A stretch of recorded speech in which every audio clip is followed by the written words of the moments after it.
guarantees are rock solid, and our people are laser focused on helping you find the diamond of your dreams. We invite you to experience a jewelry shopping experience unlike any other. Showroom hours, directions, and more online at diamondsdirect.com. Official jeweler of the Carolina Hurricanes and proud sponsor of NC State Athletics, and proud to call the Triangle home. Diamonds Direct, your love, our passion. Whether it's the future of college football or my love for the Ryder Cup, it's all found in the Best of the Adam Gold Show podcast, brought to you by Coach Pete at Capital Financial Advisory Group. Visit us at capitalfinancialusa.com. Prescriptions require an online consultation with a healthcare provider who will determine if appropriate. Restrictions apply. See website for details and important safety information. Subscription required. Price varies based on product and subscription plan. Hi, I'm Dr. Peter Stahl, board-certified urologist and senior vice president of men's sexual health at HIMSS. I've helped many guys with ED in my 12 years of practice. But now you can get world-class care for ED 100% online by going to hims.com. So what are you waiting for? To start your free online visit and find ED treatment at up to 95% off brand name prices, go to hims.com/joy. This hour of the Triangle Sports Leader is powered by Ritchie Law Firm, injury lawyers. Ritchie Law is on top of it. Go to ritchielaw.com. That's ritchielaw.com. They score! WCMC HD1 Holly Springs. Take us with you on radio, web, app, Alexa, and YouTube. 99.9 The Fan, the Triangle Sports Leader.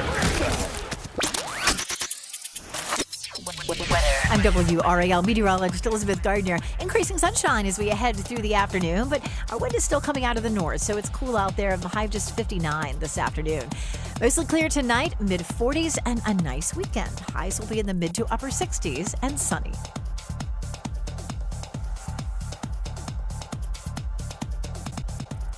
Weather update brought to you by Newcomb & Company, where your comfort is their business. Visit newcombandcompany.com. 3 o'clock check of your money. Dow Jones down 325 points at 43,425.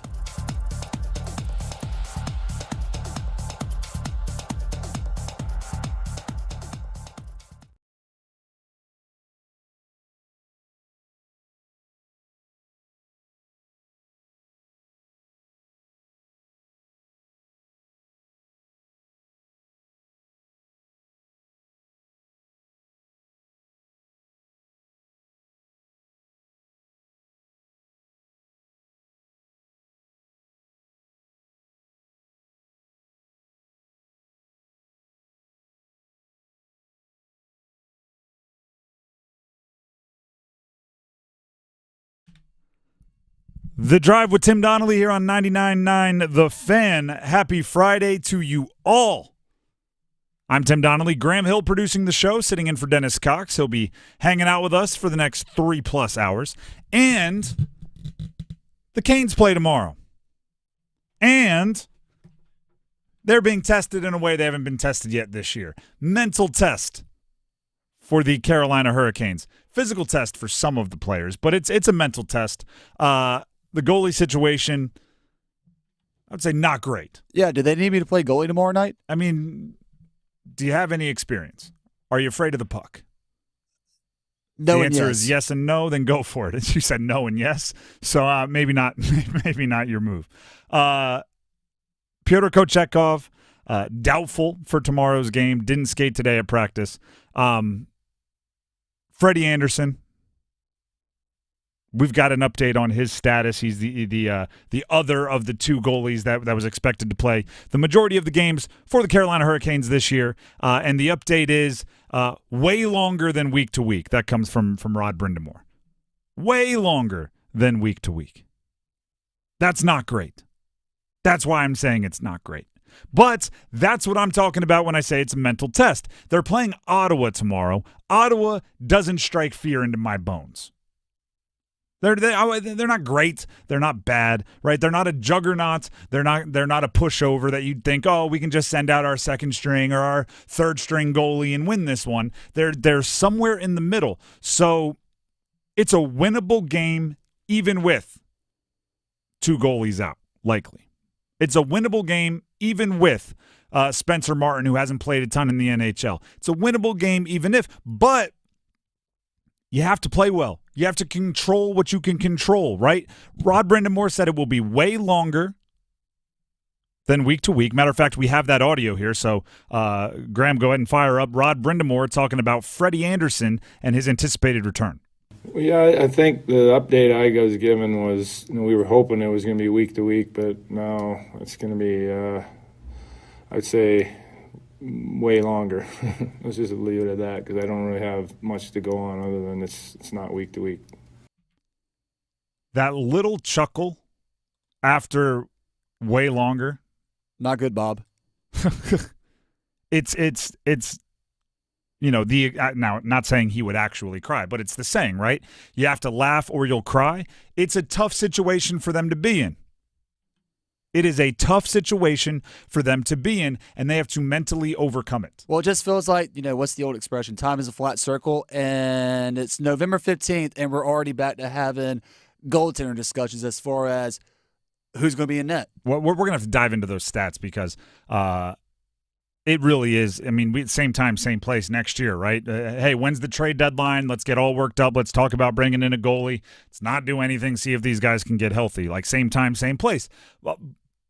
But for one game, right? Because Pyotr Kochetkov, he does not have the way longer designation. He's doubtful for tomorrow. It doesn't appear serious. He might be back, right? Spencer Martin was likely going to play one of Saturday or Sunday's games anyway. So if it's Saturday and Pyotr can play Sunday, or if Spencer Martin has to go back-to-back and then Pyotr comes back, it's not the end of the world, right? Because Pyotr Kochetkov is an NHL goalie. But it's how they respond tomorrow against Ottawa when it appears like it'll definitely be Spencer Martin that I am going to judge this team on. It's a different game. I'm going to judge you by how you overcome the adversity, how you attack the obstacle. We've seen them be mentally strong this year. Play a bad game, they don't let it beat them twice. They show up the next game, play better. We've seen them do that a few times. We've seen them be mentally strong on a 6-game road trip. Go to overtime, give up big leads, and then finish in the last 30 seconds with goals to win it. We've seen them be mentally strong. We haven't really seen them deal with something that's out of their control. We've seen them play bad and bounce back, but guess whose fault it is that you played bad? Yours. Injuries feel like, darn you, hockey gods. That it's something that's outside of your control, but you still have to overcome it. Canes have firepower. They have Martin Necas is as hot as anyone in the league. Biggest silver lining for the team right now. If you might have to win this game 6-5, right? I'll tell the story this way. This is a name drop, but it's actually a little bit embarrassing. So it's a name drop that don't think I'm doing this to make myself sound cool. When I was in 9th grade, the way I was in Hawaii at the time, the way Hawaii runs their high school football, because there's these big private schools, is your freshman year team, your 9th grade team, is 7th, 8th, and 9th. So it's 7th grade, 8th grade, and 9th grade together. Then there's a JV, then there's a varsity. So my 9th grade year, I'm playing on the freshmen, the 7th, 8th, and 9th team. And Marcus Mariota, future Heisman winner, is a 7th grader at one of the schools we're playing against. Right, so we've been on this team. Me and my buddies, my 9th grade buddies, have been on this team since we were in 7th grade. So 3 years. We think we know everybody. We know what's going on. I'll never forget that the Marcus Mariota leading the offense. He's 2-3 years younger than me, whatever that is. Takes the opening kick, and the offense in like 2 plays scores.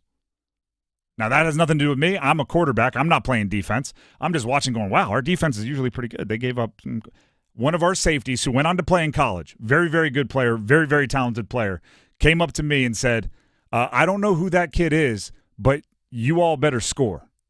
And it was the defense telling the offense, I don't know if we're going to be able to stop this team that often, so you might have to win this one 38-35. Like, we're going to do our best, but whatever that is, that guy we can't stop. And it was Marcus Mariota. At the time, we just thought it was some crazy, really good 7th grader. Turns out we have a little eye for talent, and he went on to be an NFL quarterback, still is an NFL quarterback. That thought process changed the way we played, right? As a quarterback, I'm like, all right, I might have to take a chance. I might have to force it downfield. On 3rd and 6, I can't throw it away and live to punt another day. Like, we have to go get points. I want to see the Canes understand Spencer Martin is not Pyotr Kochetkov. Spencer Martin is not Freddie Anderson, or else he would have been on the opening day roster for the Carolina Hurricanes. You might have to go out and score. Change the way you play. Martin Necas, you're the hottest guy in the league. Maybe you have to be even more aggressive. Sebastian Aho, you're not the hottest guy in the league as far as scoring goals. Maybe you have to force the issue. Jack Roslovic, I know everyone made fun of you because all you were doing was scoring goals and not getting assists. Today might be a day you go out and you know what? Forget setting anyone else up. I'm getting mine because I know what that looks like. Jordan Martinooks, Shane Gostisbehere, you're not going to win this game 1-0. You're not. So don't be surprised if you give up a goal. You knew you were going to have to score 3, 4, 5 to win. Ottawa isn't scary, but like I said, they're not a JV team either. Like they're going to be good enough to test your weaknesses. Rod Brindamore was asked about the opportunity this could be for Spencer Martin potentially getting a starting goal. Well, I mean, I'm hoping that we don't have to rely on him too much. But, you know, he's in the past last year when we called on him, he was solid, and we're going to need that, obviously, coming up. You hope you don't have to lean on him too much.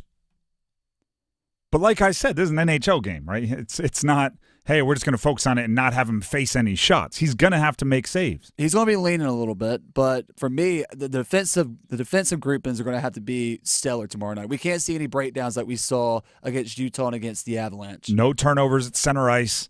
No, and you're right. The defensive pairings have to be on there. P's and Q's. Like on a string, know where they are, not out of position, can't be scrambling, because Spencer Martin needs that. You play a backup, you rally around him. You play a backup, you rally around him. And it's, like I said, it's more mental than physical. It feels like you're at this big disadvantage. I don't think the Canes are. I think the Canes' talent still probably exceeds what Ottawa puts on the ice.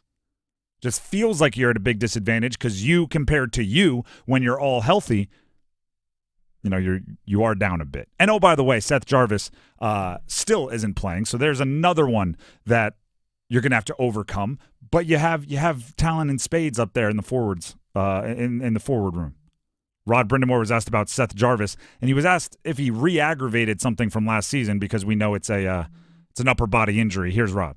I'm not sure. I think it's just we're obviously being real cautious with him, and you know, I was expecting maybe to see him out there in the next few days, but probably unlikely now. So I think maybe next week. Poor Rod. I could just hear the bitterness in his voice. And that's part of it. That's kind of the mental test I'm talking about. Everyone's bitter. Everyone's bummed. Everyone's like, oh, we got to put up with this. But once that puck drops, you have to go win anyway.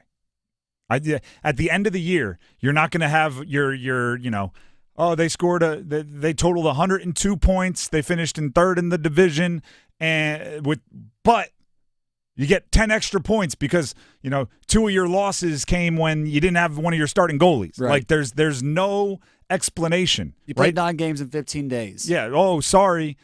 This guy got hurt. That guy was, you know, held out. Whatever. It doesn't happen. I'm gonna quote I think it's the Ravens have T-shirts that say "Nobody cares, work harder." That's kind of it. No, only I would correct it with this: nobody cares, play better. Right? If you have Pyotr Kochetkov, if you have Freddie Anderson in goal, you might have to play, I don't know, a B- game to win against Ottawa. If you have Spencer Martin in goal, you might have to play an A- game. Nobody cares about all your excuses. Play the A- game. If you were playing one of the best teams in the league, I'd probably change my tune a little bit here, but Ottawa's not that. The Drive with Tim Donnelly, 99.9 The Fan.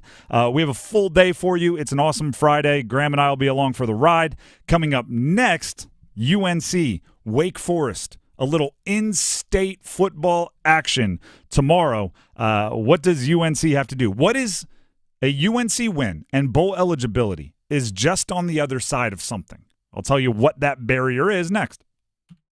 Move your sports day forward. The Panthers, yes, are back in business at 3-7. I'm not sure if it's back in business, but I would say that if the street was closed out in front of the Panthers and all of a sudden at least the sidewalk opened up, that's probably about what you're going to get in terms of being back in business. But a win is a win, and this is the hottest team in the NFC South. Get set up.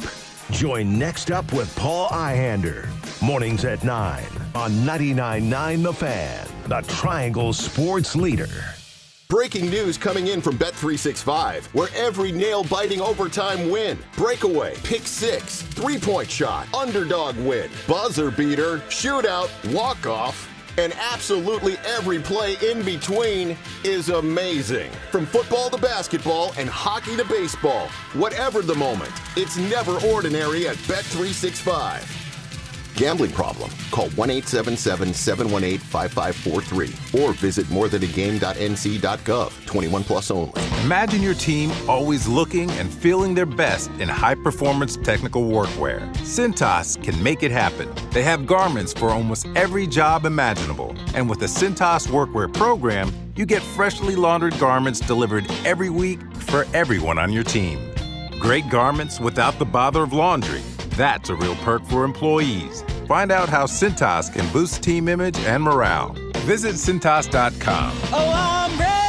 And get ready for the workday. You want your team to be number one? Well, come cheer them on at the number one sports bar at Apex, the Dugout Tavern and Grill, proud member of the official Canes Bar Network. Catch all the NFL and college football games too at the Dugout, with a 16-foot video wall and over 30 other big screen 4K TVs inside and out. Sound on, loud and proud. Best lunch spot too. Weekdays 11 a.m. to 2 p.m. Get a burger cooked to temp with a side and beverage for just $10. The Dugout Tavern and Grill, 1413 Kelly Road in Apex, and the DugoutTavern.com.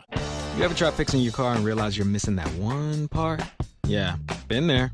That's why eBay's my go-to. They've got millions of parts, guaranteed to fit. I'm talking brake pads for when yours have seen one too many miles of stop and go. Oil filters, because you don't mess around with your engine care. Even got this cold air intake on my watch list. I might just go for it. To keep the ride cool and your DIY streak hot. Find all the parts you need at prices you'll love. Guaranteed to fit every time. eBay. Things people love. Eligible items only. Exclusions apply. All right, when it comes to getting life insurance for your family, a lot of excuses can get in the way. But ask yourself this. If something were to happen to me, who would pay the mortgage, the kids' education, and the other bills? Then forget the excuses and check out Ethos Life, the online, easy way to get life insurance in 10 minutes. Ethos has rates that you can afford, like a $500,000 policy for a 40-year-old male starting at $1 a day or $30 a month, with a few health questions and no medical exam. Get your free quote right now at checkethos.com. That's checkethos.com. Not available in all states. Rates do vary. Prescriptions require an online consultation with a healthcare provider who will determine if appropriate. Restrictions apply. See website for details and important safety information. Subscription required. Price varies based on product and subscription plan. Hi, I'm Dr. Pyotr Stahl, board-certified urologist and senior vice president of men's sexual health at HIMSS. I've helped many guys with ED in my 12 years of practice. But now you can get world-class care for ED 100% online by going to hims.com. So what are you waiting for? To start your free online visit and find ED treatment at up to 95% off brand name prices, go to hims.com/joy.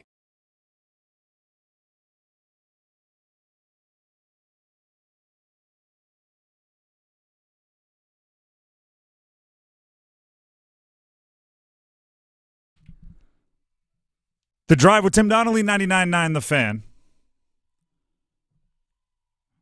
Yesterday, a caller referenced a little wild thing, so it looks like Graham's been paying attention. Will in Chapel Hill. All of you out there, Graham's listening.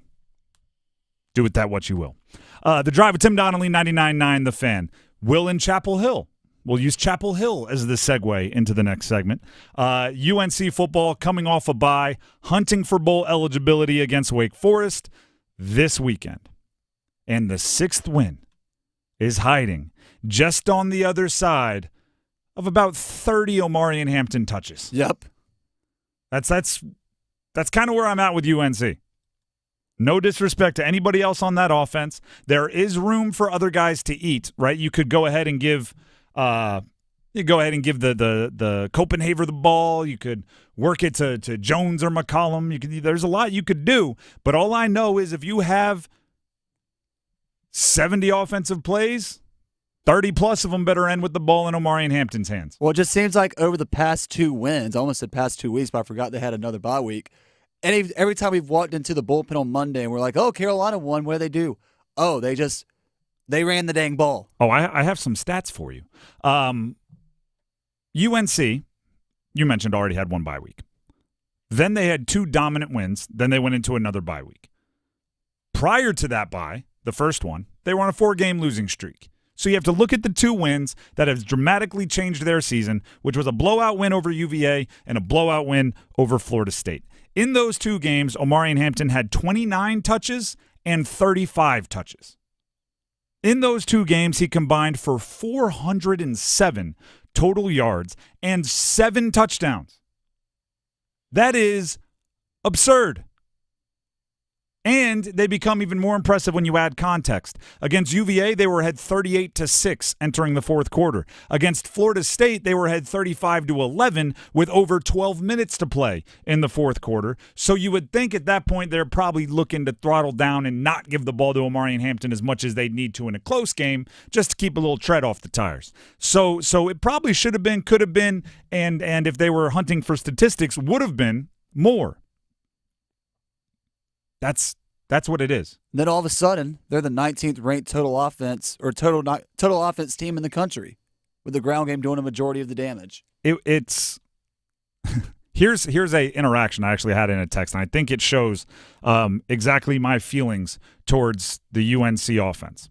A friend and I sent him the stats that I just told you, right? Just like Omarion Hampton is crazy. Because at one point in time, I told him Omarion Hampton was good, and he said, I haven't really been paying attention. So I said, hey, last 2 games, 407 total yards, 7 touchdowns. He said, do they give the ball to anyone else? My response, they shouldn't. Obviously exaggerating, because you can still work it in. But I'll put it this way, going back to what I was saying. If they run 70 offensive plays, 30 of them, 32 of them should end with Omarion Hampton having the ball. Yeah. If they run 60 offensive plays, 32 of them should end with Omarion Hampton having the ball. If they run 40 offensive plays, 32 of them should end with Omarion Hampton having the. And if they run 32 offensive plays, 32 of them should end with Omarion Hampton having the ball. The most important part for them is getting the ball to their best player, because he's that good and he's that effective. 407 total yards is over 6 yards a touch. On average, you give that guy the ball twice, you get a first down. Give it to him 3 times, even more likely. For Wake Forest, right, looking at this game, Wake Forest has a little bit of Wake Forest basketball in them. Wake Forest football has a little bit of Wake Forest basketball in them. Yeah. What I mean by that is they're a little inconsistent. Wake Forest's offense is good unless it's not. And there's not a ton of explanation. You can look at it, and there is a bit of like, oh, they looked good against a team that's not very good. They looked bad against Clemson. So there's a little bit of like context. The opponent matters. There's also some that can't be explained. One week, Bachmeier looks great. The next passing game doesn't. One week, Claiborne runs all over everybody. Next week, they don't. It's a consistency thing. If good Hank Bachmeier and good run game for Wake Forest show up, they can keep up with UNC, which is when it becomes more important for UNC to control the clock and have their highest reward, least risk offense, which is pounding the ball to their All-American. If the bad version of some Wake Forest units show up, I think UNC can run away with this one a little bit and add their 3rd straight comfortable victory, punch their ticket to a bowl, and power through the rest of their schedule. Even though North Carolina controls the last 3 meetings against the Demon Deacons, when you look at it on paper, they've all been very close. I believe the last 4 matchups between these 2 teams have been decided by 7 points or less. That's interesting. But I would also throw out there, they had Sam Hartman. You go back too far. Exactly. There's Sam Hartman. Last season, I don't believe they played. 2022 was the last matchup. Yeah, so you're going back to the Sam Hartman years, which is different than Hank Bachmeier. Let's just call a spade a spade. Hartman, all-time ACC leader in touchdown passes. Basically, there should be some Groundhog Day, some deja vu elements in this game. You watch one drive, it should look like the next drive for UNC. Wake Forest, as I said, they're a little hot and cold. They shouldn't be surprised, right? It's like, hey, we see it in basketball all the time. It's like you shouldn't be surprised the leading scorer takes a lot of shots in basketball. It's just, can you make them difficult shots? Can you make them miss shots? Shouldn't be surprised if Omarion Hampton has, 15, 17, 18 touches in the first half. It becomes, can you make them work for it? Can you make the 6 yards hard earned, or even a few stuffs which, again, if you get ahead, then teams feel like they have to throw it. You put it on Jacoby Criswell. Jacoby Criswell, speaking of, the quarterback for UNC, was asked this week how the team has changed since the Georgia Tech game. Now, just to give you the schedule, Georgia Tech was the 4th consecutive loss for UNC. Then they had a bye. Then they had the 2 wins we've been talking about. Then another bye. So since that Georgia Tech game, that was kind of the low of the season. They've since built up from that. Jacoby Criswell was asked how much the team has changed. This is what he said. I mean, we're excited to be back home. We haven't played well at home, honestly, and we're excited to get a home win since we haven't had one in a while. And I feel like the guys are fired up. It's at nighttime, and like you said, we've had a stretch where we've just been on the way for a good little while. But I think the guys are excited. I know everyone else in the building is excited, so we're just looking forward to it. The home part of it is interesting. It's a blue out. It's a Carolina blue out, which is, I don't know. Blew out. Just I don't. Anyway, Raleigh towels sponsored by Cookout. I mean, they're going all in for their first night game of the season, Tim. That's what it is. And they haven't won at home since September 14th, and that was against North Carolina Central. Prior to that, Charlotte. But they lost at home to James Madison. They lost at home to Pittsburgh. They lost at home to Georgia Tech. Bye week, 2 away games. They're finally home, and it's a night game, so the energy should be there, but also, UNC fans have to show up. You just made my jaw drop. So I'm going to the game tomorrow night, and the last time I went to a North Carolina game this season was the North Carolina Central game. So you're telling me it's been that long. Since you've been there, yep. Since North Carolina. Well, maybe it's a good thing that I'm going tomorrow night. Carolina fans, invite me to your tailgates. In that NC Central game, Omarion Hampton had 210 rushing yards. I'm telling you, when you look at the good things that have happened for UNC, almost always there is a dominant Omarion Hampton performance sitting right there. That's also when Jacoby Criswell was named the true starting quarterback, or when he entered the game as quarterback for UNC. That feels like forever ago. Goodness gracious, that feels like forever ago. Probably does for UNC, too. They'll try to make it a win feel more recent tomorrow. And then it's bowl eligibility, which is big. We've talked about it. I don't have to harp on it again, but that's important for the program. The Drive with Tim Donnelly, 99.9 The Fan. Thesis Statement is coming up next. I think there is a way that we should be able to improve the college football playoff, and I'm going to give that to you in a second. But first, the NBA is finally back. It's kind of in swing now, and a new season means new ways to get in on the action at DraftKings Sportsbook, an official sports betting partner of the NBA. By now, you may have watched some games. There might be a couple former college players that played their college ball right here in the Triangle that are way out ranking and outplaying their draft status, and you may be comfortable maybe looking at them and say, hey, I think they're going to hit a couple from beyond the arc today, or I think this one's going to go ahead and crash the boards. You kind of get which two I'm talking about. Get behind your favorite players and the prop bets you can make on the NBA on DraftKings, the home of NBA player props. If it's your first time, fantastic. New DraftKings customers have a sweet deal. Bet $5, get $200 in bonus bets instantly. Every point counts with DraftKings Sportsbook. Download the DraftKings Sportsbook app, and at sign-up, use code TIMD if you're a new customer. That's code TIMD with no spaces. And those new customers that use the code will get $200 in bonus bets when you bet just $5. Only on DraftKings. The crown is yours. Gambling problem? Call 877-185-543 or visit morethanagame.nc.gov. 21 plus, North Carolina only. Eligibility restrictions apply. Bonus bets expire 168 hours after issuance. For additional terms and responsible gaming resources, see dkng.co/bball. We'll take a break. When we come back, that thesis statement on how we can improve the college football playoff now that it's expanded to 12 and make it more fair for everyone, including the ACC. Next. It's bow time. It's not just football season. It's tailgate season. And that includes every kind of football, whether it's got goalkeepers or goalposts. The kick is good! Because it doesn't matter where or how you tailgate. When you've got crispy chicken and fluffy buttermilk biscuits from Bojangles, your tailgate is better than great. It's legendary. Head to Bojangles and order your tailgate box with boldly seasoned chicken, fixins, biscuits, and legendary iced tea today. It's bow time. Planning a tailgate? Then it's bow time. Bojangles has everything you need for the perfect tailgate, no matter how many fans you're trying to feed. There's the original tailgate, the super tailgate, and for a really big crowd, the jumbo tailgate special. And if you like your chicken off the bone, choose the Supreme's tailgate special that includes 12 perfectly seasoned tenderloin fillets. So grab the tickets, get that Bojangles tailgate special, and go! It's Bo time. Experience Hendrix. Music's great. Perform the music of Jimi Hendrix together live. Kenny Wayne Shepherd, Christone Kingfish Ingram, Zach Wilde, Eric Johnson, Devin Allman, Samantha Fish, Noah Hunt, Ali Venable, Chuck Campbell and Calvin Cook of the Slide Brothers, Mato Nanji, Dylan Triplett, Henry Brown, Chris Layton, Kevin McCormick. April 6th at DPAC.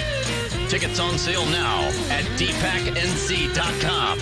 Time is up. The IRS is in full collection mode for 2024, issuing liens, levies, and garnishments to anyone who has a past tax debt or unfiled tax returns. Don't wait till it's too late. Your paycheck and bank accounts are at risk of being seized. Call now and stop the collection process today. If you're living check to check, no matter how much you're making, you still may qualify for the Fresh Start programs offered by the IRS to reduce or even eliminate your tax debt. It's just a 5-minute call to get your options, and it's free. If you owe back taxes, have years of unfiled tax returns, under audit, have a wage or bank levy, or finally just want to sleep better, business or personal, call the experts at Republic Tax Relief while there's still time. A+ rated by the Better Business Bureau, and tough. This veteran-owned company has the fight you need to take on the IRS. Don't go at it alone. The call is free. Call their hotline number now, 800-652-1714. That's 800-652-1714. Find out if you qualify today. Call 800-652-1714 or go to republictaxrelief.com. Must qualify for enrollment. Results may vary. Paid for by AMD Financial.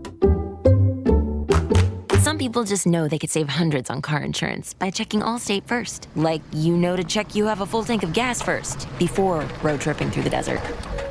Empty? Seriously? Maybe I can walk. Yeah, checking first is smart. So check Allstate first for a quote that could save you hundreds. Maybe I can't. You're in good hands with Allstate.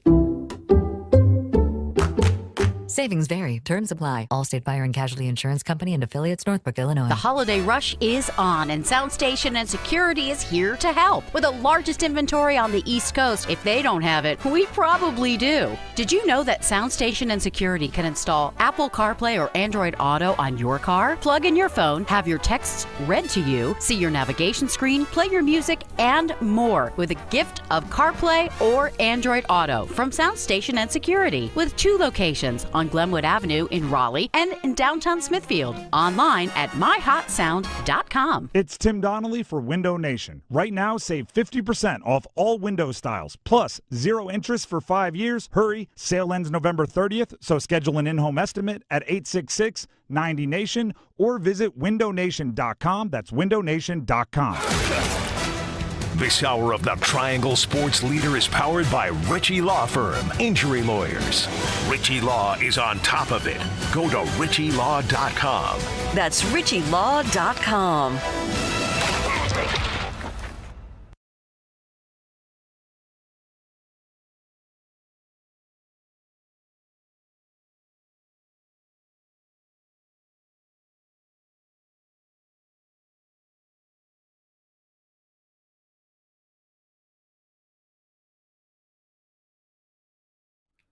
The Drive with Tim Donnelly, 99.9 The Fan.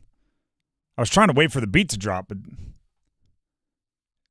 there it is. I got impatient. The Drive with Tim Donnelly, 99.9 The Fan on a Friday. Happy Friday to you all. Thank you for starting your weekend with us. There's a few things that get stuck like a pebble in my shoe.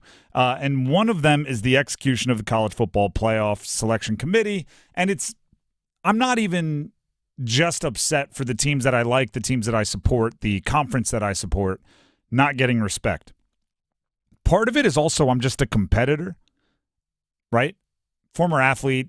I've used this example in the past, but there are people in my friends and family that I'm not allowed to be on opposite teams of when we're playing like board games and party games and stuff. Thanksgiving flag football. Yeah, it's just like you guys are going to be on the same team because if you're on opposite teams, there's going to be some quibbling because can't help myself. So in that respect, I've come up with our thesis statement for the day. Thesis statement, right? We're talking college sports. We play off the school little theme here. Thesis statement for today is 3 losses should eliminate you from college football playoff contention. You have 3 or more losses. Thank you for playing. You might be talented. You can watch at home. I'm getting more and more upset the more and more I think about it because, right, it started with the college football playoff put out their rankings, and it became which team snubbed. It became which team is which conference isn't getting love, and we looked into it and we broke it down. And there was kind of the foundation being laid down by some ESPN personalities and some analysts of don't count out a potential 3-loss Georgia, leapfrogging over maybe a 1-loss conference champion or not conference champion because they'll automatically get in, but a 1-loss second-place team from another division or another conference, or a 2-loss conference champion might be ranked lower than Georgia with 3 losses. And I didn't like it. Your brain hurts. I didn't like it, and the more I thought about it, the more I went, not only do I not like it, this should be illegal. It should be in a rule so no committee members can even argue for it in the room. So in the room they say, what about Georgia? And somebody will just go, doesn't even matter. Rule says we can't put them in. I went back, and I've thought about this quite a bit over the last 24 hours. Expanding the college football playoff was not about giving blue bloods extra chances. It was not about giving them a do-over or a get-out-of-jail-free card. Georgia, we're talking about here, gets all the benefit of the doubt, right? They're going to be a top 5 ranked team at the beginning of the year every single year. So if they lose, they don't fall from wherever they are unranked, which is what happens with most teams, right? Your first loss, you go unranked, and you got to work your way back up with big wins. Georgia falls from like 2nd to 8th. And then if they lose again, they fall from 8th to 22nd. If they lose again, it's like, how many lives do you get that no one else gets? It was never about making sure the blue bloods get extra chances because they already get extra chances. It was about deserving teams not getting a shot. Go back and look at any time expansion has happened. The year before, there's almost always a real bad snub or 2 teams that were essentially equal and you had to pick one. This is the best way I can describe it. I went and looked at the last year of the BCS when the computers just algorithms out, equationed themselves into a pretzel and picked 2 teams to go to the national championship game. The last year the BCS chose was 2014. That year, Auburn got into the championship, 1-loss Auburn. They were playing undefeated Florida State. That's the year we're talking about. I think this was the Jameis year. That's the year we're talking about. Actually, yeah, I think it was the first Jameis year. Anyway, Auburn got in as a 1-loss team is the point you need to remember. Alabama did not get in. They were a 1-loss team, and their only 1 loss was to number 4 Auburn. Ohio State did not get in. Ohio State was a 1-loss team. Their only loss was to number 10 in the country, Michigan State. Baylor did not get in. They were a 1-loss team. Their only loss in the entire season was to, at the time, 10th-ranked Oklahoma State. UCF did not get in. They were a 1-loss team with their only loss coming to 14th-ranked South Carolina. Michigan State did not get in. Their only loss came to number 22-ranked Notre Dame. How do you differentiate between that? Everybody's got 1 loss. They're all good losses to ranked opponents. Surprise, the next year they went to a 4-team playoff. More teams would get in. I get what you're saying, and even though Georgia's 2 losses have come against good opponents in Alabama and Ole Miss, the Alabama game I can see. The come from behind, get it to the wire. I'll give you 2 losses. But 2, I'm not crying about. 3 is an issue. That Ole Miss, I'm just saying, if let's say Georgia loses to Tennessee tomorrow night. And then this is a very big question going to the next college football ranking system. Right now, do the rankings even really matter? That's a whole other topic for another day. They do, because they give you your margin of error. If you're third, you can lose and you'll still make it. If you're 22nd and you lose, you probably fall too far out. So if you're a one-loss team and you're ranked third, you can get in as a two-loss team. If you're a one-loss team and you're outside of the rankings, you lose, you're done. So the rankings do matter, but not as like these are the 12 teams that are going to make it. A lot of them still have to play each other. One will lose, one will win.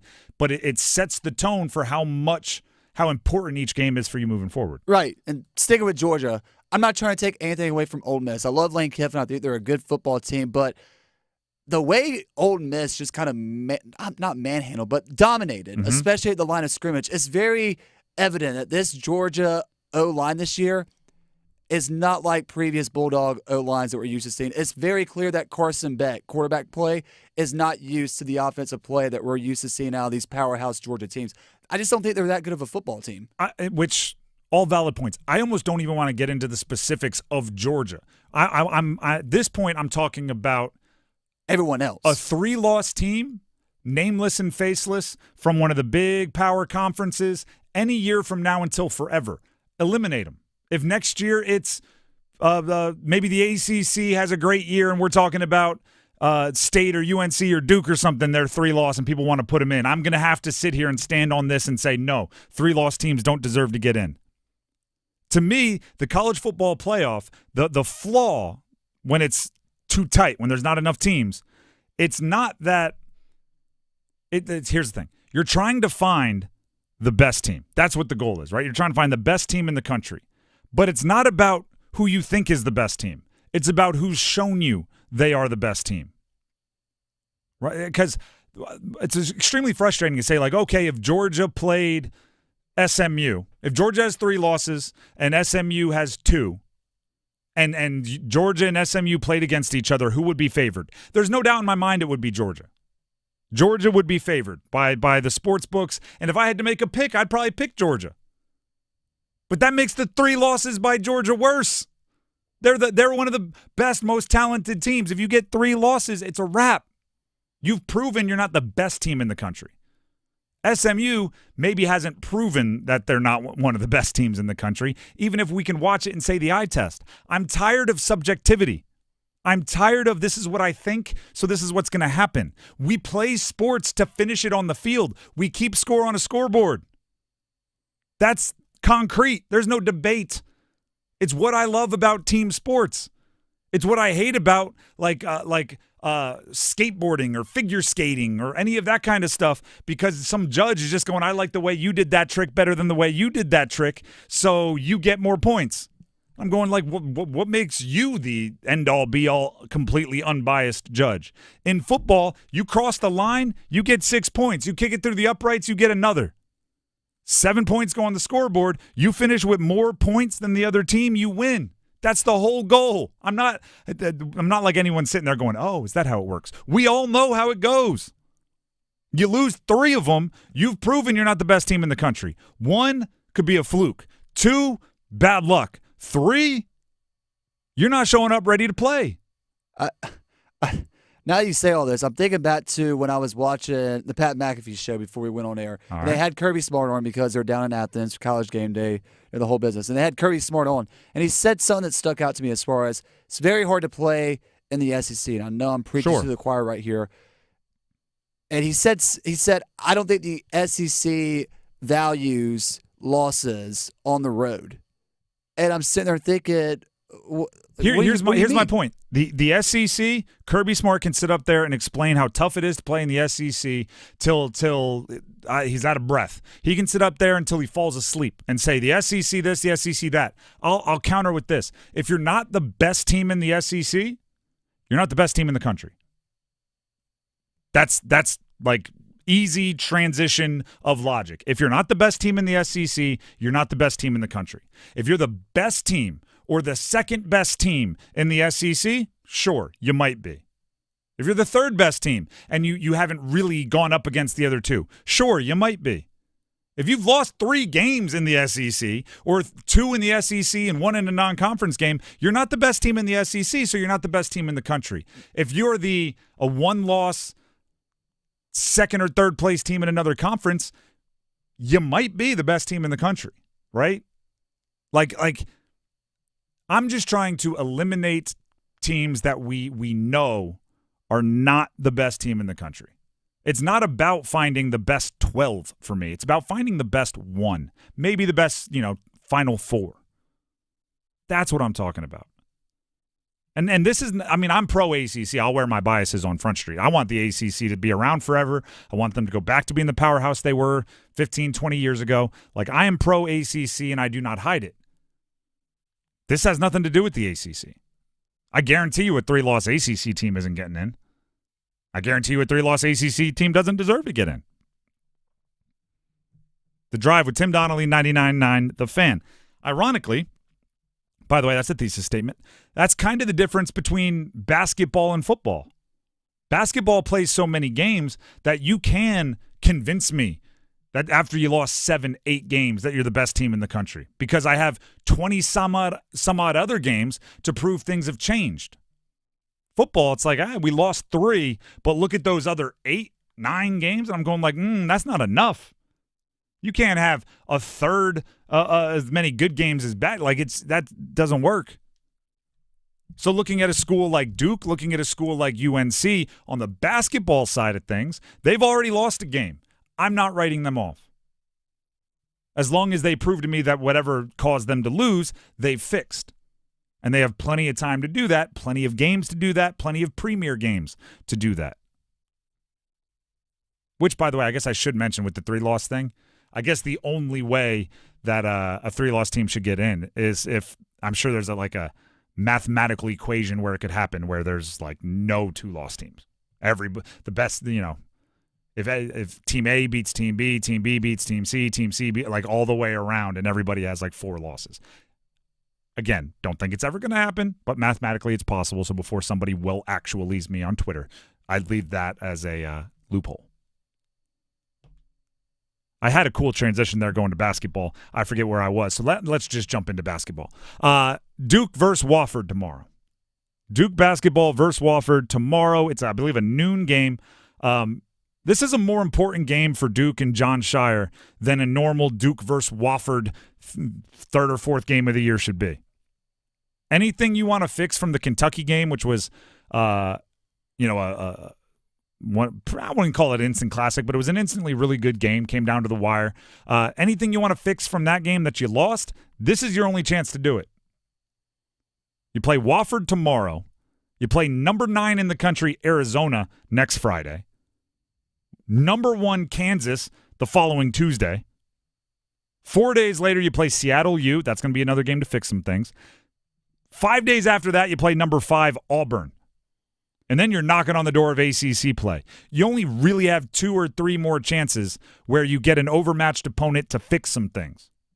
So look at what didn't work against Kentucky and do everything you can to work through those issues, come up with a solution against Wofford so it doesn't pop up when you're playing Arizona. Or it doesn't pop up when you're playing the number 1 team in the country, Kansas. Late game execution for Cooper Flagg. Everybody's going to talk about it because he didn't get a shot up and he had 2 times, once to take the lead, once to at least tie the game, had the ball in his hands, didn't even get a shot up, 2 turnovers. Late game execution for Cooper Flagg. I think that's a 10-minute conversation. Cooper, next time we're in that situation, we're going back to you. Be a little bit more patient. Hold the ball.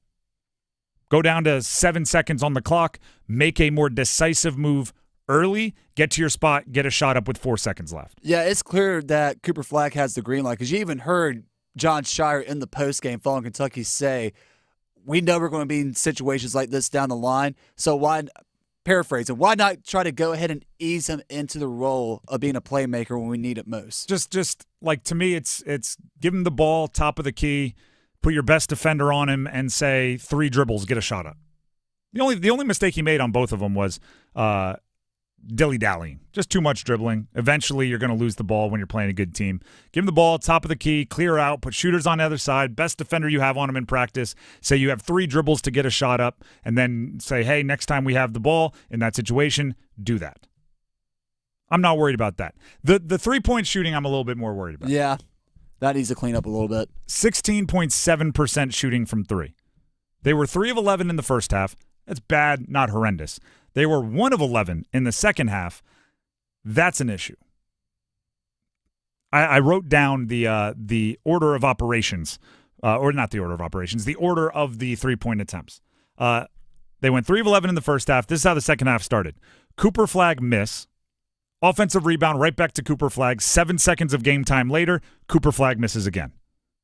Con Knipple miss, Caleb Foster miss, Tyrese Proctor miss, Caleb Foster miss, Cooper Flagg make.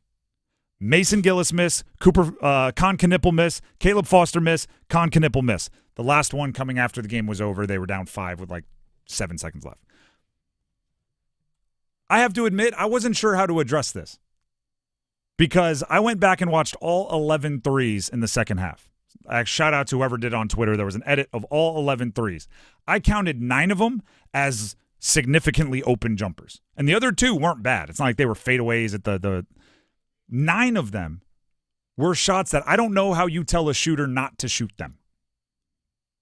So my first instinct was you're 3 of 11 in the first half. You start off with 1, 2, 3, 4, 5, 6 consecutive misses in the second half. Hey, how about, you pass up a good shot to work for a better one and pump fake and drive, right? Try to get to the bucket. Try to see the ball go through the hoop a few times.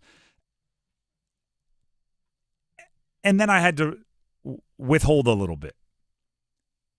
And I texted my buddy, played college basketball, and I said, hey, I got a basketball theory question for you. I said, and I explained everything I just explained to you. They were horrendous shooting in the second half, probably cost them a tremendous win early in their season, but none of them were really bad shots. None of them were really bad shots. And he responded with this. I think 10 years ago, let's get to the bucket because we're shooting bad was a popular thing because he didn't have a team full of shooters. You just had slashers trying to shoot, but the game had changed. You have to be able to shoot threes, especially when you're capable of making them. Turning down open shots has domino effects that mess up rebounders and opposite guards that are supposed to get back and all that. Shoot them and count on them not going 1 for 11 again. Sounds good. Sounds good, and also it shows confidence in your players. If John Shire's comment to the team after the game was, we lost that game essentially by 2. I know they got some cheap ones late, but essentially by a possession, and we shot as bad as we're going to shoot from 3 for the rest of the year, so I'm not worried about it. That shows confidence in your shooters. That shows confidence in the players on your team. Don't look at Con Knipple, who is a guy who is uber confident in his 3-point shot, and say, hey, if you go cold again, I need you to get to the bucket. Because now he's thinking, wait, if I go cold again, I'm a shooter. I never think I'm going to go cold again. You just saw the only time I'm going to go cold for the next 10 years. That's how shooters think. It's shooters going to shoot. That's the thing. Ball's in the air. It's wide receivers, home run hitters, shooters. They think the next play is going to be better every single time. You can strike out 8 consecutive times. If you're a home run hitter, you're up there next one going, which deck am I going to hit this one into? Second deck left field. Shooter's going to shoot. Again, I pushed back, though, on my buddy played basketball. I said, so you're just going to shoot, basically I said, you're just going to shoot no matter what. You're just going to, if you keep losing, you're just going to keep saying shooters got to shoot. John Shire, this is where he could do something. The suggestion was, if you're Shire and you see shots that aren't falling and you want to do something, maybe an alternative lineup is the thing you can do, where you fill it with players who are less inclined to shoot them for a few minutes. So if you're saying, hey, we're missing too many threes, we need to get to the bucket, instead of telling your shooters not to shoot, You take your shooters out, you put your drivers into the game, and just let them naturally do what they do to get to the bucket. Once you take the lid off the rim, you can put the shooters back in. Which is the underrated thing about the Duke-Kentucky game. Sion James was hurt. Sion James coming off the bench, I describe him as a running back, a linebacker playing basketball because he's got the Dwight Howard shoulders, even though he's a guard, and he plows himself to the rim. I think that's the guy John Shire would put in when you're going cold shooting and say, get to the bucket, because that's what he does. He's there, get to the bucket, downhill guy. Without him available, I don't know if Shire had that at his disposal. Because he could have put in one of the freshmen, the Harris, the Evans, but they like to shoot, right? It's Mason Gillis, guy off the bench. He likes to shoot. If you want to get to the bucket, I think that's a Sion James deal, and he wasn't available. Maybe that's a flaw in their roster construction, only having one guy that you trust to do that. Or maybe it's just it's too early in the season to figure out who else is that guy. But my point is, against Wofford, I kind of hope they miss 5 threes in a row. Not because I like seeing young people struggle, but because if you miss 5 in a row, okay. Against Kentucky, we didn't have time to sit this one and think about what we're doing here. Against Wofford, because, we missed 5 in a row, but we're still up 17, and anytime we want to, we can just give it to Cooper Flagg or Common Malawash down low, and they'll just be bigger and more athletic than everybody else. But let's try to figure this out. Let's try to get out of this on our own. Maybe you put in James if he's healthy. Maybe someone else decides they're going to get to the bucket. I don't know. Or maybe you just keep giving it to Knipple and Caleb Foster and Proctor and say just keep shooting. I'm not sure what it is, but the game against Wofford is your last chance to fix it. Because if you don't, guess what? You aren't going to fix it against Arizona, right? This is your last time to get off the highway. Once you're on the highway with Arizona, you're going to be trying to fix the engine going 80 miles an hour in the left lane, hanging out the window, trying to pop the hood. It's not how you do it. Wofford, you can get off the highway and go park in an auto body shop, put it on the lift, get underneath there, find out what's happening. It's the last time you get to do it. The Drive with Tim Donnelly, 99.9 The Fan. Football at 4 is coming up next. And let's just say this. Cam Newton doesn't feel the love from the Carolina Panthers. And that is a huge, huge missed opportunity for the Carolina Panthers and owner David Tepper. I'll explain next.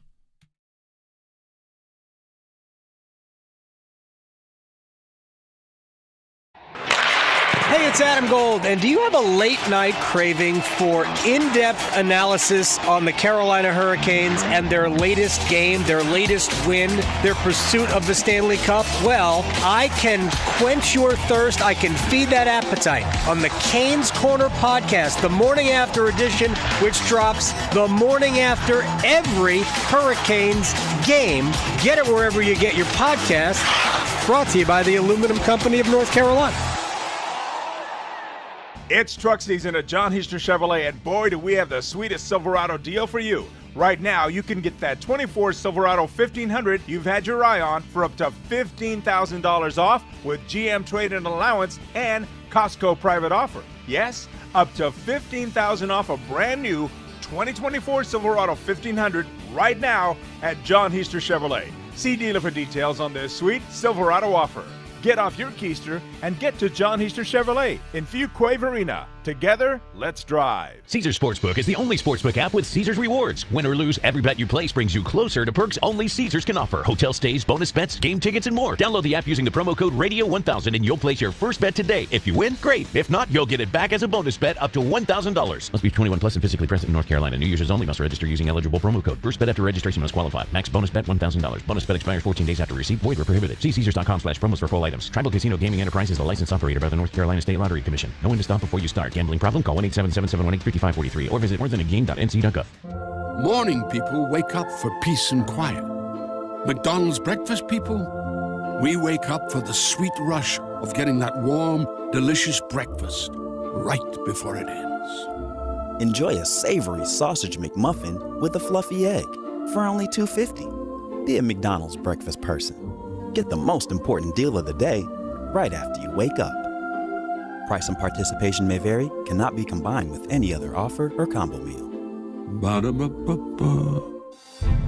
To understand what makes Diamonds Direct so different than other jewelry stores, you have to go back 60 years, when a diamond cutter became well known for his exceptional craftsmanship. His diamond cutting business flourished for decades. Then his sons got involved and started selling these exceptional diamonds to upscale jewelry stores here in America. After a few years, these wholesalers decided to change the game and started selling these precious diamonds direct to the public at the same prices they had sold to the jewelry stores. The no middleman concept became an instant success, and Diamonds Direct was born. Today, Diamonds Direct provides that extraordinary value to people all over America, offered at the guaranteed best prices, period. Diamonds Direct, a truly revolutionary concept with a unique history, rooted in quality, committed to excellence, and always focused on value. Official jeweler of the Carolina Hurricanes and proud sponsor of NC State Athletics, and proud to call the Triangle home. Diamonds Direct, your love, our passion. This hour of the Triangle Sports Leader is powered by Ritchie Law Firm, injury lawyers. Ritchie Law is on top of it. Go to ritchielaw.com. That's ritchielaw.com. They score! WCMC HD1 Holly Springs. Take us with you on radio, web, app, Alexa, and YouTube. 99.9 The Fan, the Triangle Sports Leader. I'm WRAL meteorologist Elizabeth Gardner. A little bit breezy with clearing skies this afternoon as the rain continues to move away from us. We'll see a high of 59, but it will be warmer over the weekend. A cool overnight low at 44, but the high tomorrow of 65. We'll see mostly sunny skies this weekend. Sunday, closer to 70. Weather update brought to you by Newcomb & Company, where your comfort is their business. Visit newcombandcompany.com. 4 o'clock check of your money. Dow Jones down 294 points at 43,455. Market update brought to you by the Good Feet Store. Ready to step into a healthy and active lifestyle? Come to the Good Feet Store and experience the difference. Discover how a simple step can lead to a life of pain-free possibilities.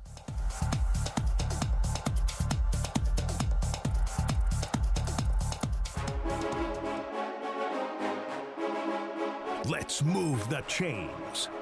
Time for Football at 4. The Drive with Tim Donnelly, 99.9 The Fan. Football at 4. Stop me if you heard this before. David Tepper's messing up. Yeah, everybody just stopped me. What? Right? Everybody just stopped me, right? No. But this is a different kind of mess up. This is less a loss and more passing up a free win. Right? He's passing up a free victory, a free W for the old David Tepper by not embracing Cam Newton as a former legend and just bringing him in to essentially be celebrated. Cam Newton, the only MVP in Carolina Panthers history, the all-time leader in rushing touchdowns by a quarterback, maybe the most physically gifted quarterback definitely like top 5 physically gifted quarterback to ever play the position, right? Depending on, how you write, like the Michael Vicks of the world, because they're different style athletes. Cam Newton has a podcast, calls it 4th and 1, inspired by his jersey number in Carolina, number 1. And he was asked about this contingent of former Panthers legends that went to Germany for the Panther game. It was Thomas Davis, it was Luke Kuechly, it was Steve Smith Sr., and they were all kind of making videos and there with the team, and Cam wasn't there. So whoever's co-host is on the pod, I apologize for not knowing his name, said, hey, why weren't you out there? And Cam Newton went on to a long, I encourage you to go listen to it. It's like 4 minutes of discussion about his relationship with the Panthers. We have a couple clips for you that we're going to play. Here's Cam Newton on not being seen in and around the Panthers facility. We went into the Panthers facility, and you mean to tell me one of the greatest Panthers to ever play ain't up nowhere? I'm talking nowhere. Who brought it to my attention? My son. So as a man, when you have to explain to your son Daddy, where's your picture? Yeah. At this particular point in time, the question was, oh, we don't know if Cam's retired yet. Newsflash, I'm never going to retire. It's a valid point. And I have since seen journalists, podcast hosts, season ticket holders corroborate the story that they get tours of the facility, and one of the glaring omissions is, where's Cam? Yeah. Some even going so much to say, like, I found him, but it's a picture of, like, the entire team, and he's just in it. Right, a roster photo. It's strange. But that's not it. That's not where Cam's finished. He talked about an initiative he actually brought to the Panthers. Here's more from Cam. We could do a 2-for-1. I can talk to Luke Kuechly. I could talk to Thomas Davis. I can talk to Greg Olsen, unfiltered, in a way in front of an audience that we can just share stories. This could be the perfect way to pass the torch to Bryce Young. I think the fans are like that. Did that get pushed through Pay? No. I think the narrative was, Cam, you need to come into the stadium and mend relationships that you didn't even know that anything was broken. Yeah. So when I see certain things happen like this, I didn't even know certain opportunities even existed. So, did it hurt my feelings? Yeah, it did. I'm like, damn, bro, I gave this city everything. Now I'm going to explain both sides of this. Cam has been known to be a bit dramatic on these types of topics. There was the Christian McCaffrey wedding.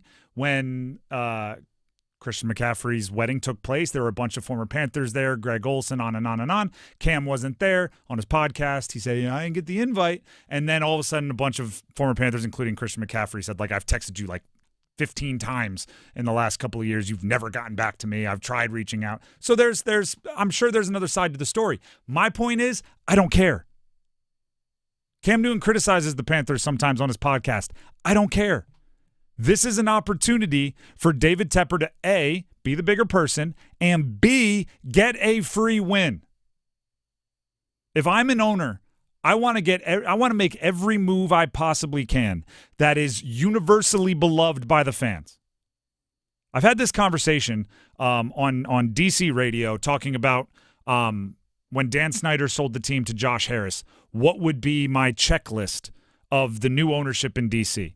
And my number one thing was, before you get to the controversial topics, before you get to the things that are hard to get right, run up the score. Get a whole bunch of things that are just wins, right? For the DC new owners, I said, take $50 million. Easy to say, but you're billionaires, right? You just bought the team for however many $1 billion. Take $50 million. Don't ask for anything from the government. Don't ask for the taxpayers to front it. Take $50 million from the team or from your pocket and improve the stadium. Get the Wi-Fi lightning fast. If there's any bad seats, replace them. Put up a new video board of some kind. Bring in better concessions. Just something that fans will go, that cost us nothing, and game day is now better? I'm in. Bring all the former players back, right? Because Washington under Dan Snyder had a real sketchy relationship with former players, kind of like we're hearing with Tepper and Cam. Literally send out an invitation to everybody that's ever played in a game for Washington and say, this summer we're having a party and we want you there. We're going to put together a concert in the stadium. We're going to try to fill the stadium with every former player possible and then show that bad boy on social media to everybody. When fans get together and do the hey, here's guys naming dudes, and they just talk about their favorite team, and they're like, hey, remember the tight end Chris Cooley, and remember his backup, and remember this other guy, and remember that. I want them all there. It's a win. You're up 2-0 now. You've made two decisions. You fixed the stadium up. You brought the former players back. You're up 2-0. Then if I'm DC, I'm building the biggest, coolest possible statue to Sean Taylor because the previous owner messed that up. Right? They did like a mannequin. It was really strange. And everybody likes Sean Taylor, the late great. He was hard-hitting. The nostalgia is high. Build the statue. You're up 3-0. Then guess what? You make a bad trade. All right, 3-1. 3 wins, 1 loss. Yeah. You draft a player that doesn't live up to the hype. You draft Chase Young. All right, 3-2. You're still ahead. You make 3 bad decisions, you're even. Fans still are giving you the benefit of the doubt because they're like, I mean, he's not putting together a great team, but I mean, I can check my fantasy score in the stands now because he got the Wi-Fi going crazy. David Tepper is losing by a bunch. He's getting boat raced right now. They're mercy run ruling him. He's down like 100-0. Bad coaching hire, 1 loss. Bad draft, 2 losses. Another bad coaching hire, 3 losses. Another bad draft, 4 losses. Throw a drink on a fan, another loss. Get in a verbal battle with a restaurant owner who's criticizing you with the sign. I mean, those should count for 2. Another loss. Yeah, like you're down by a bunch. You're getting boat raced. Cam Newton is an opportunity for like 10 free wins. Have him beat the drum at a game, win. Retire his number, win. Let him jump on a podcast with Thomas Davis and talk about the good old days, win. Or join the Panthers radio broadcast for like a quarter or a halftime show. Yeah. Get him in a room with Bryce Young. If you're worried about it, like, oh, we don't want Bryce Young, whatever, learn it. Just get him in there to talk about life and being the center of attention in Charlotte and giving advice. Cam, again, he loves the dramatics. Let him give him financial advice. Give him a sit down with Bryce Young to pass the torch. Win. Sell his gosh darn crazy hats in the team store under the Cam Newton collection. Win. They're free wins. They're free bingo squares. You're losing and you need to come back. Listen, I understand Cam Newton's a little polarizing nationally, and some people don't like that he used to dab or do the Superman thing, and if you talk to Tampa fans, they probably don't like him. That guy is beloved by Panthers fans. And he is right. He did leave it all on the line for the city, for the team. If he takes a few less hits per game, he might have played another 2 or 3 years in the league. He's the best short yardage running back I've seen in a long time, maybe since Mike Alstott. Most quarterbacks aren't doing that. And the worst part about it is his style, like the way the game is changing, some of his records are going to be broken, and they're not as good as him. Jalen Hurts is going to break the record for rushing touchdowns by a quarterback in a career. Why? Because we've developed this dumb thing called the tush push. Can you imagine how many touchdowns Cam Newton would have had if he had the tush push? He had to shake off 2 tacklers in the backfield, run outside, make a linebacker miss and run over a safety, and then extend the ball just to get a touchdown. Jalen Hurts is going to break his record because a tight end puts his hands on his butt and pushes. Cam Newton would have 120 touchdowns if he had the tush push.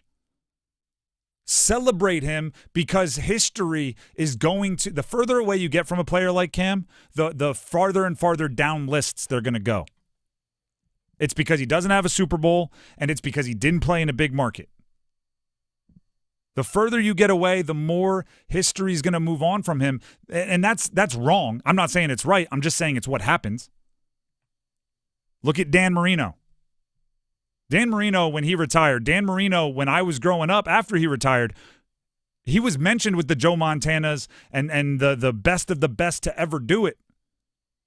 Not so much anymore because he doesn't have the Super Bowl, and history forgets those guys. And right, 30 years later, Tom Brady and Peyton Manning threw for more touchdowns in a season. The 49 he threw for in like 1985 is still the most impressive season of all time because no one else was throwing for 30, and he threw for darn near 50. But it just gets forgotten. Or not forgotten, but diminished. Cam deserves to be in that program. What? I really don't care. Give him an honorary title. Make him and Luke Kuechly the offense and defensive mascots. I don't care. But when you have some of your best players, maybe the best player, the only MVP in franchise history, bad-mouthing you on their own podcast, that's not great. It's a loss when the win is free.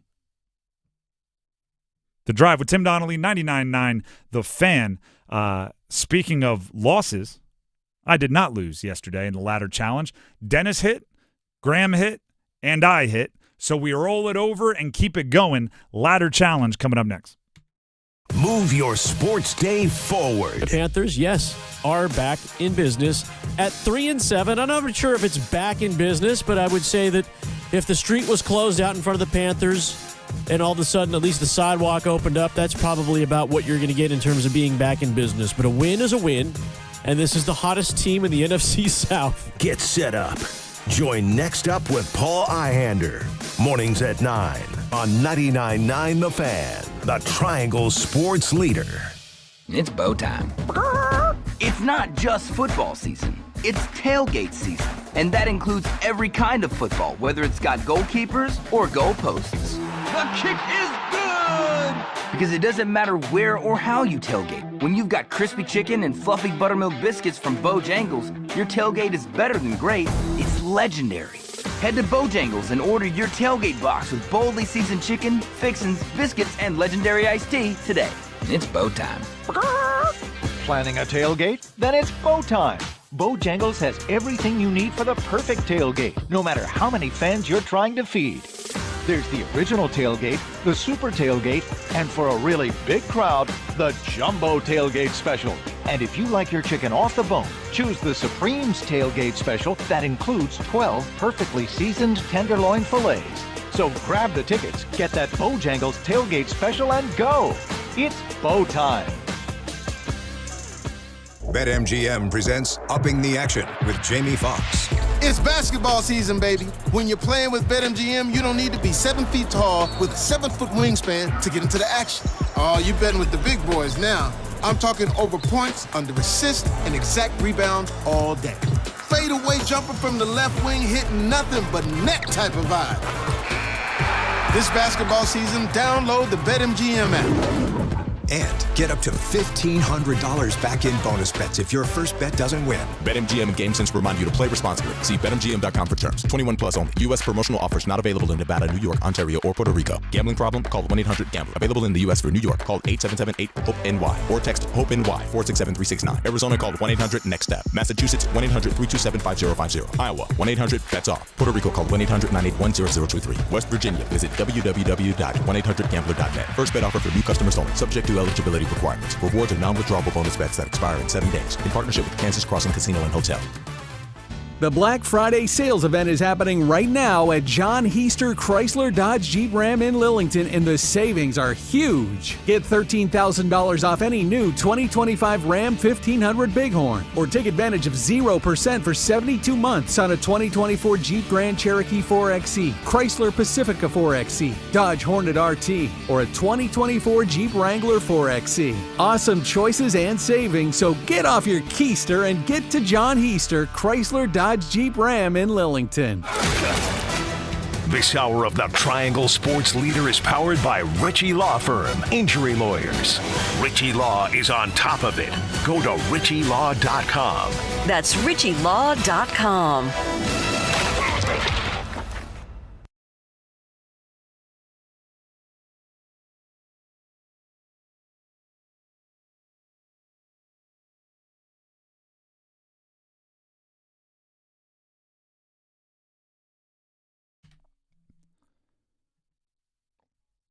The Drive with Tim Donnelly, 99.9 The Fan. Graham's hitting the songs with the long intros today. I keep trying to wait for the drums to kick in. Little beat to drop. The drums are playing. You're just waiting for the chorus or the hook. I'm waiting for the. Right now it's it's chilling. There you go. I'm looking for the. I try to let the songs, get into it before. Maybe I should have picked a different Men at Work. You're playing like Pink Floyd, and they're giving us 4-minute intros. Do you not get that reference? No, you should. You're the oldest soul in the world. No, what song? I'm blanking on my Pink Floyd songs. You like any Pink Floyd songs? I mean, yeah, it takes about 5 minutes for. I mean, Dark Side of the Moon is on Dark Side of the Moon. Are you thinking Another Brick in the Wall? No, not Another Brick on the Wall. Wish You Were Here. Wish You Were Here. Like a 4-minute intro, something like that. That's what you feel like I'm playing? Yeah, well, I mean, Pink Floyd's just stereotypically their reputation is, you got to listen to 4 minutes of intro before you get to song. I got the next song coming out of commercial. I think we'll see. We'll all judge you for it. We'll all judge you for satisfy it. your thirst. I'm looking forward to it. You might judge me on my ladder challenge picks as well. Well, let's get into it. Let's jump into the ladder challenge. We had 3 winners last night. I hit. Or actually, I think Dennis hit. Yes, he did. Okay. He did. Dennis hit, and he's been remotely making picks while he's out of the office.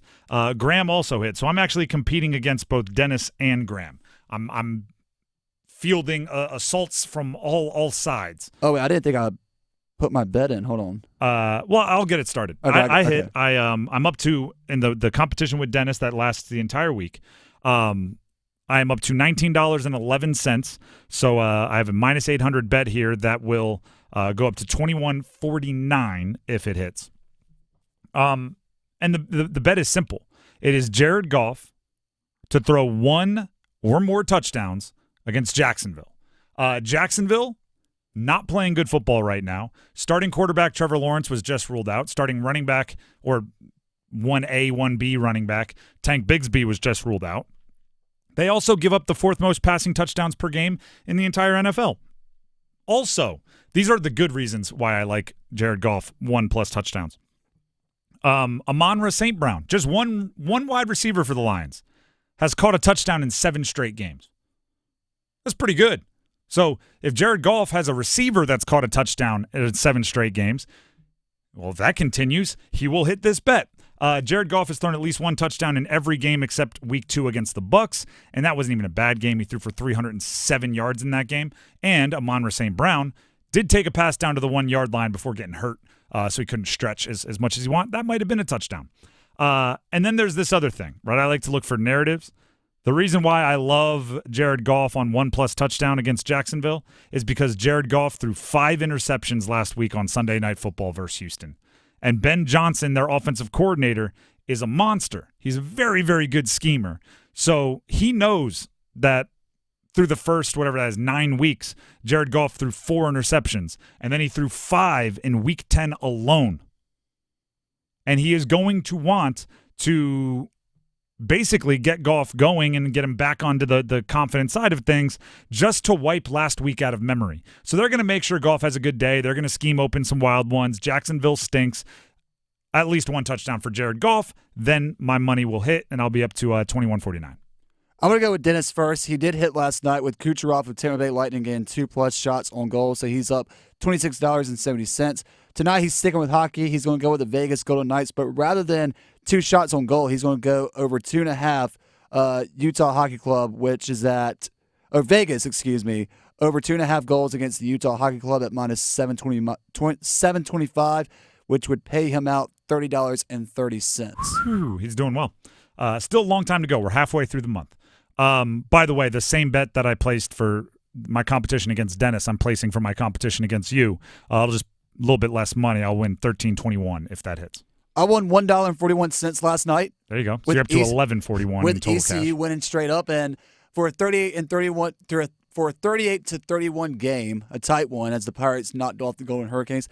It feels like I should be up more than just $1.41. You pick a likely to win bet. It starts with slow, incremental boost as you roll over your winnings, and then eventually you'll get to the point where those winnings are bigger and bigger. We're 1-0 in the temporary ladder challenge that I'm participating in while I fill in until Tuesday.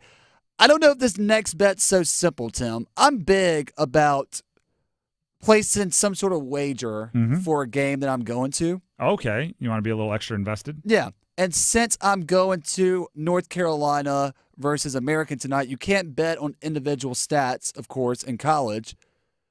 So I'm going to take North Carolina to cover the spread at minus 24.5.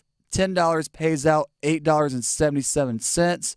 If it hits, it would put me at $10.18. All right. There it is. By the way, I didn't gloat. We're big on accountability here, which is both positive and negative. If we get it wrong, we do clown each other. But when we get it right, we give the opportunity to gloat. Last night, for everybody that watched Thursday Night Football, my ladder challenge bet was Saquon Barkley, 60 or more rushing yards. You hit big time. He had 146. Yeah. He had 53 receiving yards just for kicks and giggles, just to show how good that game was. Within 30 seconds of game time, he had a 23-yard touchdown run. They kicked off to Washington. The very first play, Jaden Daniels threw an interception, and then he had a 39-yard touchdown run. So within 30 seconds of game time, he had, 62 yards rushing and 2 touchdowns. I only needed 60 yards in the game. Felt pretty good about that, so I wanted to point that out. There's the ladder challenge. We'll see who wins, and on Monday, we will once again try to keep our money rolling over. Let's jump into a little Canes talk. It's funny. And the reason why I say it's funny is because it's not funny. It's funny in like a how did we not see this coming kind of way. The Canes are likely without their 2 goalies for at least tomorrow's game. Freddie Anderson, hurt. And Freddie Anderson listed as week-to-week. Weeks ago, we got an update from Rod Brindamore earlier today on Freddie Anderson's health. Again, he's the goalie that started the opener for the Canes. This is what Rod Brindamore had to say about Freddie. Well, yeah, I think the update I was given was, we were hoping it was going to be week-to-week, but now it's going to be, I'd say, way longer. Let's just leave it at that because I don't really have much to go on other than it's not week to week. Freddie Anderson out way longer than week to week. Pyotr Kochetkov didn't skate at practice today. He's been obviously the bell cow goalie since Freddie left the lineup a handful of weeks ago. The Canes are the Canes. We've been here before. You can't say you're surprised by Freddie Anderson missing time. Right? Fool me once, shame on you. Fool me twice, shame on me. Fool me 3 times, you ain't going to fool me again. Freddie Anderson misses time. It's what he does. When he plays, he's solid, right? Tall goaltender, which adds a little bit to the soft tissue injuries. We don't even know what this injury is. We don't know if it's related to the blood clotting issue from last year. We don't know if it's something new. All we know is he's not playing right now, and it's way longer than week to week. Pyotr Kochetkov is pretty durable. I give him credit, but injuries happen, and he plays a style of goal that is going to expose him to a little bit more injury, right? He's flopping around. He's getting out of position, having to scramble back in. It's part of the electricity that he plays with, but you can be surprised because he hasn't been a guy that's gotten hurt a lot, but also – if you mess with the bull, you might get the horns. The trade deadline, yelling and screaming about goalies and going to get one. Should we start early? Same time, same place every year? Cool. It was early November, I believe, last year when Freddie Anderson kind of revealed the blood clotting issue and you started realizing, all right, you're going to make plans for a long break at least a long break without Freddie. Well, here we are again. We're right back. We're right back where we were. This is part of the Canes story. I went and did some research, and Graham and I actually played it's kind of a game earlier today. Let me explain what I'm talking about. Last year, the Canes played 5 goalies. Freddie Anderson, Kochetkov, Antti Ranta at the early part of the season, Spencer Martin from like the midpoint on a handful of times, and then they had a cameo, 13 minutes from Yaniv Peretz, who will probably be the goalie called up for tomorrow if Kochetkov can't go to back up Spencer Martin. So you played 5 goalies. Year before, you played 3 goalies, Freddie, Ranta, Kochetkov. And by the way, they all played big games. They played like 20-plus games each. Year before, 5 goalies. Year before that, 3 goalies again. Year before that, 4 goalies and an e-bug, right? That emergency backup goalie year. David Ayers. In 3 of the last 5 years, you have technically played 5 goalies. So, granted, one's an e-bug and one was Yaniv Peretz for 13 minutes, but 5 goalies is 5 goalies, right? They're not getting in if you don't have major injury problems at the goalie position. So what I did was I just looked at Graham, he's sitting in the cubicle next to me, and I said, name a random NHL team. Anyone. Okay, this is what this was. And he went, Seattle. And I was like, all right, pick one that's been around for a little bit longer. And he said Rangers. So I looked it up. Last 5 years, not including this year, so starting like the 5 years previous. Rangers had 3 goalies, 2 goalies, 4 goalies, 3 goalies, 3 goalies. Never reached 5. They're a good team. Made it to the playoffs a whole bunch in that segment. I said, name another. Graham said Predators. I said perfect. Looked it up. Last season, 3 goalies. Year before, 3 goalies. Year before, 3 goalies. Year before, 3 goalies. Year before, 2 goalies. They're a pretty good team. They made the playoffs a bunch in that time. I said one more. He said Stars. Because I was going to go until someone else had a 5-goalie season. Stars, 3 goalies, 3 goalies, 4 goalies, 2 goalies, 2 goalies. I'm like, 5 is rare. We're just randomly picking teams. We can't find one that's played 5 goalies at any point in the last 5 years. So, and by the way, Stars, another team, made it to the postseason a bunch. I said, all right, give me one more. Graham was getting ready to go to lunch. I was getting ready to get my Jersey Mike sub, and I just went Canadians. No. You went Devils. Ah, okay. Canadians I didn't have to ask for. You went Devils. And I was like, all right, last year, 5. I was like, all right, there cool. it is. We got one. 2 years ago, 3. Year before that, 7. Wow. Year before that, 4. Year before that, 4. So I'm just going to read them one more time. 5, 3, 7, 4, 4. They only made the postseason one of those years. Yeah, the year they only played 3 goalies. There's and I was not going to take the time because that alone took me enough time. I wasn't going to go to every NHL team and find it, but based on that, an eighth of the league that I did, the fewer goalies you play, the better team you are. That's what the model says. The ones that have consistency and obviously quality play and goal are pretty darn good. The Canes, meanwhile, outside of the Devils, who have not been exceptional, easily averaged the most goalies played per year, but they made the playoffs every year. That's how good their skaters have been. They made the playoffs and won in the playoffs darn near every year, yet their goalies have been a rotating cast of characters due to roster changes, due to injuries, due to everything else they have going on. And we're right here again, and it's not even the second half of November. Right on the cusp. It's November 15th. We're already here. Already. When Pyotr Kochetkov got hurt the other night, I tweeted out that the team seemed to lose some juice, right? All of the electricity in the team was sapped when Pyotr Kochetkov was taken out of the game. Just an observation I had. Watched the game, saw the players. That's the takeaway I had, so I tweeted it out. I'm actually maybe going to go try to find it. Somebody responded with, and I thought it was funny. Maybe it's not worth scrolling all the way back. But the saying essentially was, or the response was, since you've been here on the air, you've had to rant and rave about the goalies. And I kind of didn't realize it, right? Because I've been hosting this show for a year and a half now. And, right, the stuff you're talking about at the beginning, like 3-4 months later, you're like, all right, we're still talking about it. Then it's another day and another day and another day. Then there's an off season and then another day. And you just don't really realize it until someone points it out like that. Like, you're right. The goalie situation has not been settled for the Canes. There's been things to debate. There's been durability issues from the moment I took over this show until now. Hopefully, fingers crossed, and I'm asking humbly, that there's a handful of you, at least, hopefully a bunch of you, that have listened to this show for a while, right?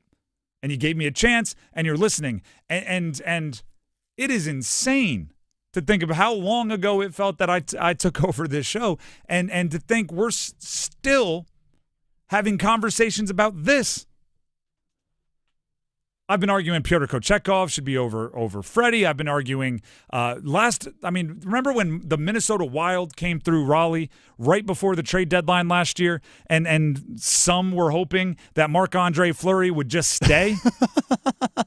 After that 5-2 loss, too. Just, hey, man, unpack your bags. We just stay for a while. We sent a prospect or a pick or whatever you had to send to them in order for them to just leave you here. There's a place at North Hills ready for you already, just as 10 minutes up the road. And what do you think we're going to be doing this, especially if Freddie Anderson is out for even more time or near the trade deadline? What do you think we're going to be yelling about this trade deadline? We'll have to look at the schedule and just see who comes through town a couple days before the trade deadline, because we're gonna be doing the same thing. And I like to just put it on Front Street. Pyotr Kochetkov is one of my guys. I really enjoy watching him play. I've advocated for him a ton. But he's 25 years old. He's not the most proven. And you have a roster. You have skaters that are really gosh darn good.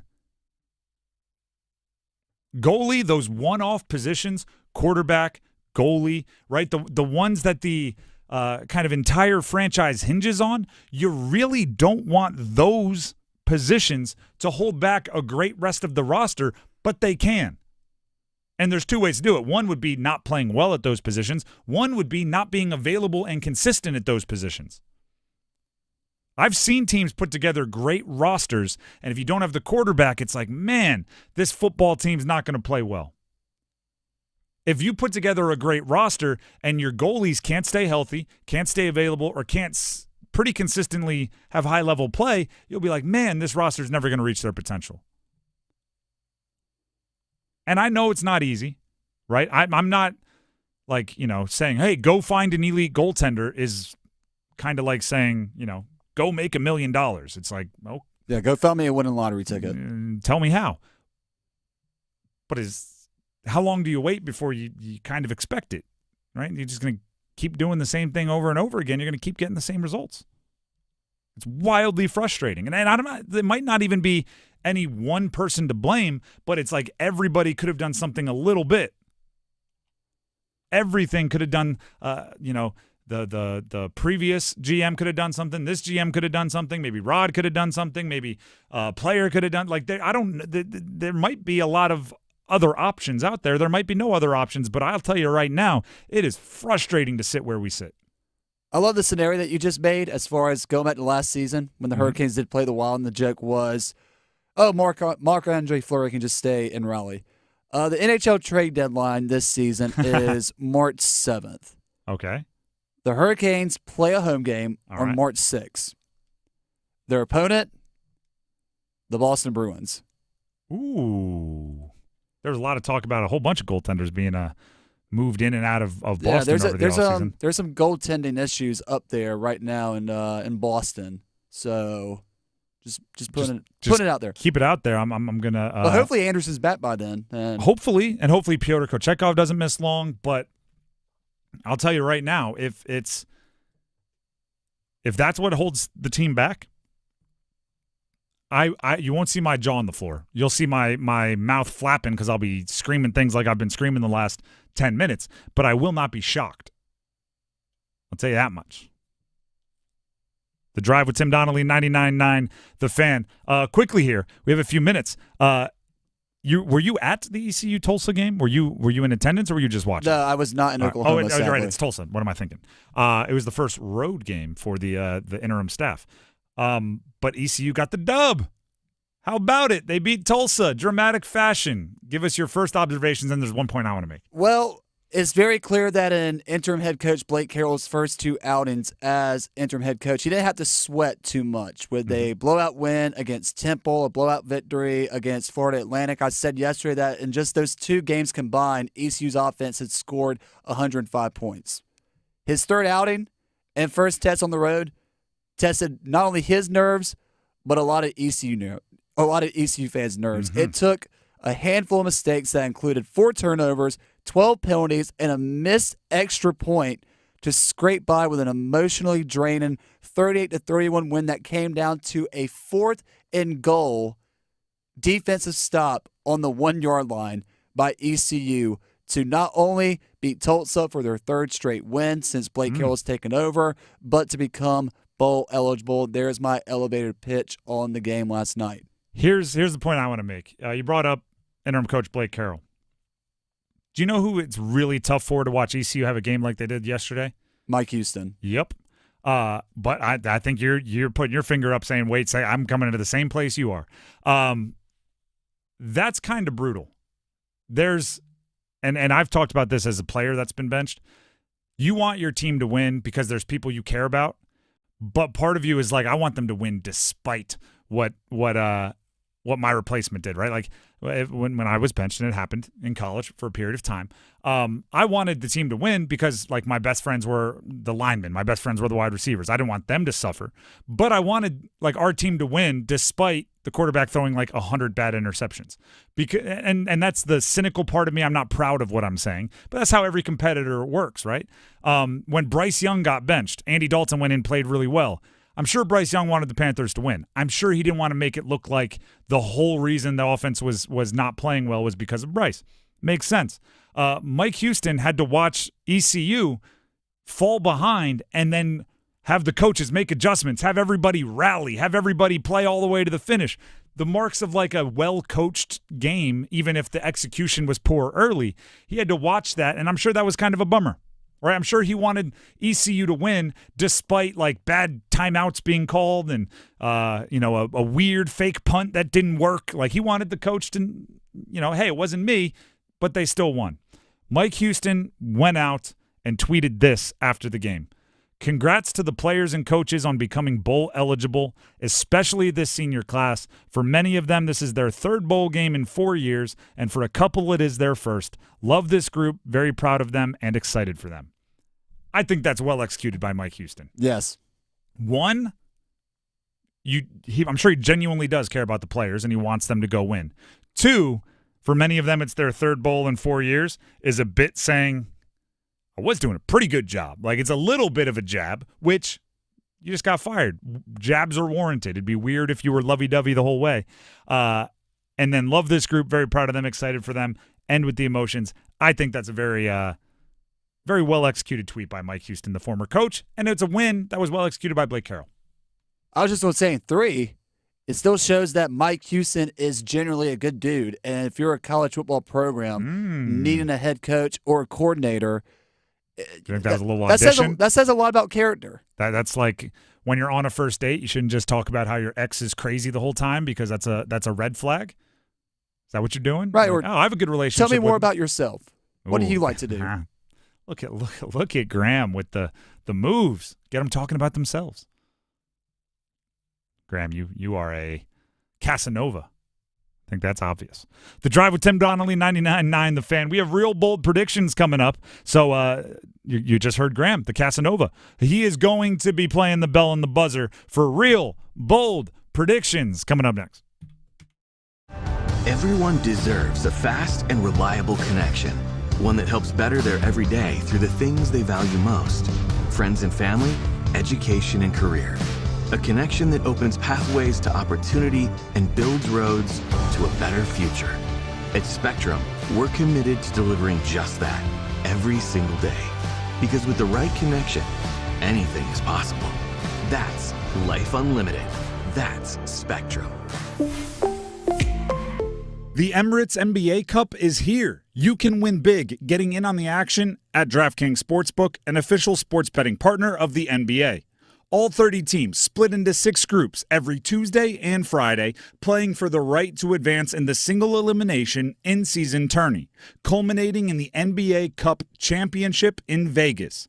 First time? Here's something special just for you. New DraftKings customers, bet $5 to get $200 in bonus bets instantly. Score big with DraftKings Sportsbook. Every point counts. Download the DraftKings Sportsbook app and use code TIMD, that's code TIMD with no spaces, for new customers to get $200 in bonus bets when you bet just $5. Only on DraftKings, the crown is yours. Gambling problem? Call 877-185-543 or visit morethanagame.nc.gov. 21 plus, North Carolina only. Eligibility restrictions apply. Bonus bets expire 168 hours after issuance. For additional terms and responsible gaming resources, see dkng.co/bball.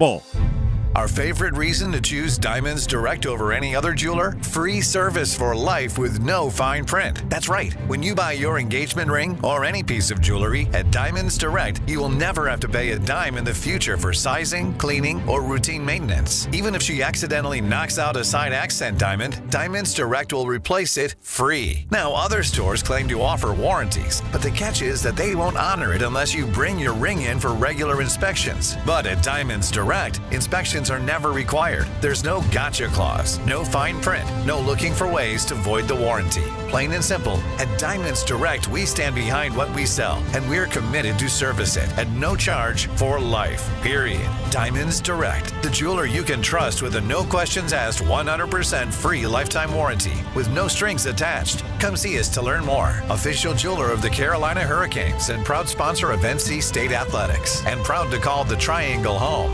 Diamonds Direct, your love, our passion. When it comes to football and hockey, Abbey Road Tavern and Grill is the road to a good time. NHL, NFL, and college game watching at its best. Play NFL Pick'em every 1 p.m. Sunday game to win a $25 gift card. Plus, halftime raffles for big ticket items. Enjoy award-winning burgers, biggest wings, killer beer specials, full bar, and high-def TVs sound on. In Cary, catch the games at the original Abbey Road Tavern and Grill on West Chatham. In Apex, head to Abbey Road on Center Street. Games, great food, and good times. AbbeyRoadNC.com. Hi, this is Mike Maniscalco. Do you want to increase the value of your home and decrease the cost of energy bills? If your home needs new windows, siding, doors, and more, look no further than your locally owned Window World, the Triangle's most trusted and America's largest exterior remodeler. A proud sponsor of the Canes, Window World will get your home looking great on the outside while saving on energy costs inside. Search Window World for a free quote today.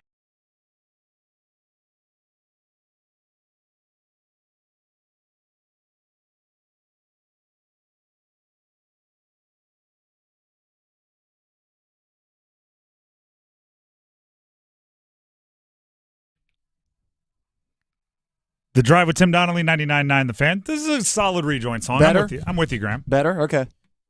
Nearing 5 o'clock on a Friday. This is good energy. There's somebody raging driving down 440 right now just trying to get home to start their week. No, I'm kidding. If you're listening, please drive responsibly. Nothing wrong with a little raging in the car. I'm a fan of like the drumming on the steering wheel.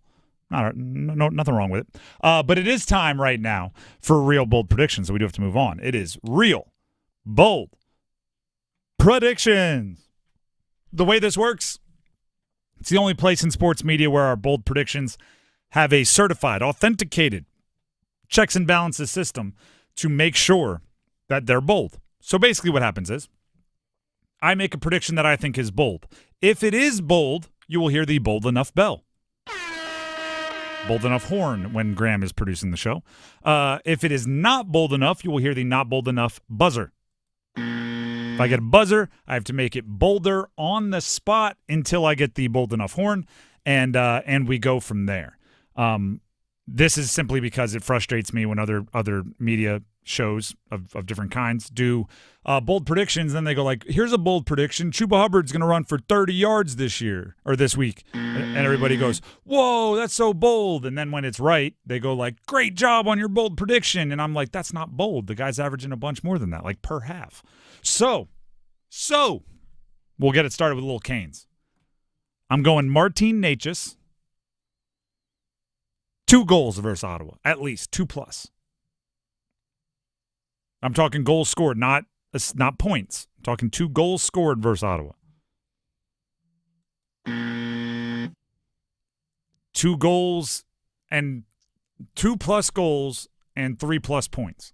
I mean, you said earlier in the show that you could see this game becoming or being a 6-5 score if the Hurricanes win. I could see Martin Necas scoring a hat trick in this game tomorrow night, honestly. Or two goals and an assist. I said 2+ goals, 3+ points. So I want that to be clear. But I think he's going to sense that they need to score with the goalie situation. Seth Jarvis is out. I think Jarvis would be one of the players that would sense that he's not there. And Martin Necas can look around. He's like the rest of us. He can look around and go like, oh, I'm the hot hand, right? I'm the one that's seeing the ice exceptionally well. We've got a goalie, and which it's likely going to be Spencer Martin. Pyotr Kochetkov, doubtful for tomorrow against Ottawa. Freddie Anderson, long time, right? Way longer than week to week. So if it's Spencer Martin, I think the forwards should be aggressive early and say, I bet you Spencer will calm down with a 2-goal lead. Right? I bet you he'll settle in and play better with a 3-1 lead, right? Or a 4-1 lead. So let's get him some. And Martin Necas seems to be the guy that if he's being aggressive, I mean, just play the odds. He's shooting like 27%. So if he's playing aggressive and getting shots up, he'll likely get at least one. He has an 11-game point streak, so I'm just riding the hot hand on this one. Let's go to college football. Omarion Hampton for UNC against Wake Forest. We're looking at 2 or more touchdowns. We're looking at 3 or more touchdowns. Really? All right, I'll go with this. 3 touchdowns and 100-plus yards. All right. I don't know if that made it that much more bold. If he's scoring 2 touchdowns, he's probably getting 100 yards. But Wake Forest gives up the second most points in the ACC, behind only Stanford. And we've seen a few times what Stanford is capable of giving up as a defense. So Wake Forest, if you get you get them going down, like you get the momentum at your back, you can run up the score on them a little bit. We've seen UNC do that recently against Florida State in their last game. Omarion Hampton had 5 touchdowns, 200-something total yards.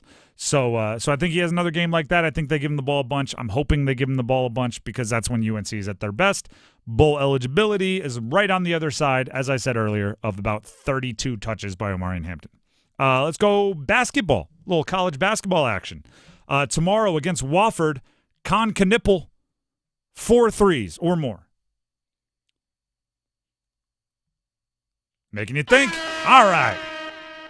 Shooters are going to shoot. He had a cold shooting night, particularly in the second half against Kentucky, but he was one of the best shooters in the freshman class, the incoming recruiting class that's freshman right now. So against Wofford, I think he's going to make sure he gets his. I don't know if he'll have more than 15, 16 points because they won't really need him to, but I think 12 of them are going to come, at least 12 of them are going to come from the three-point line. Staying with basketball, UNC versus American University tonight. I think he goes for 25+. Who?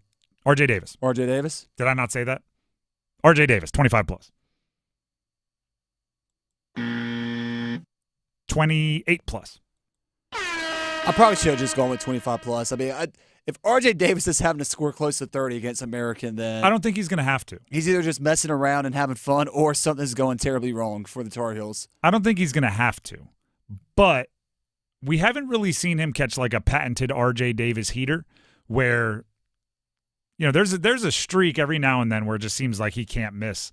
And it's at times, especially in games where, he had the streak last year was like 6 or 8 games, something like that. Where almost he scored, had like 50 against Miami. Where he scored 25 straight or 25+ in every game.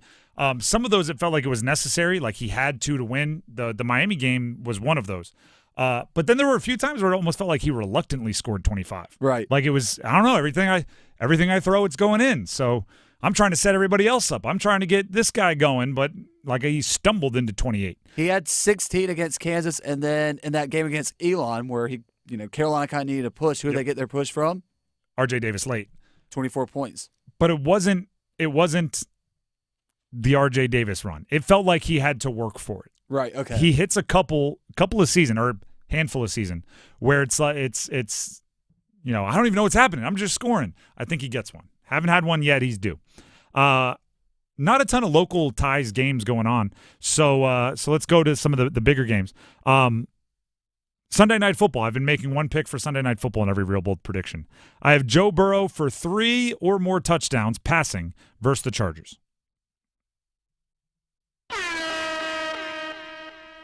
Burrow might not be the MVP. He was my pick for MVP preseason, but I'll tell you what he's the MVP of. He is the MVP of playing well and losing.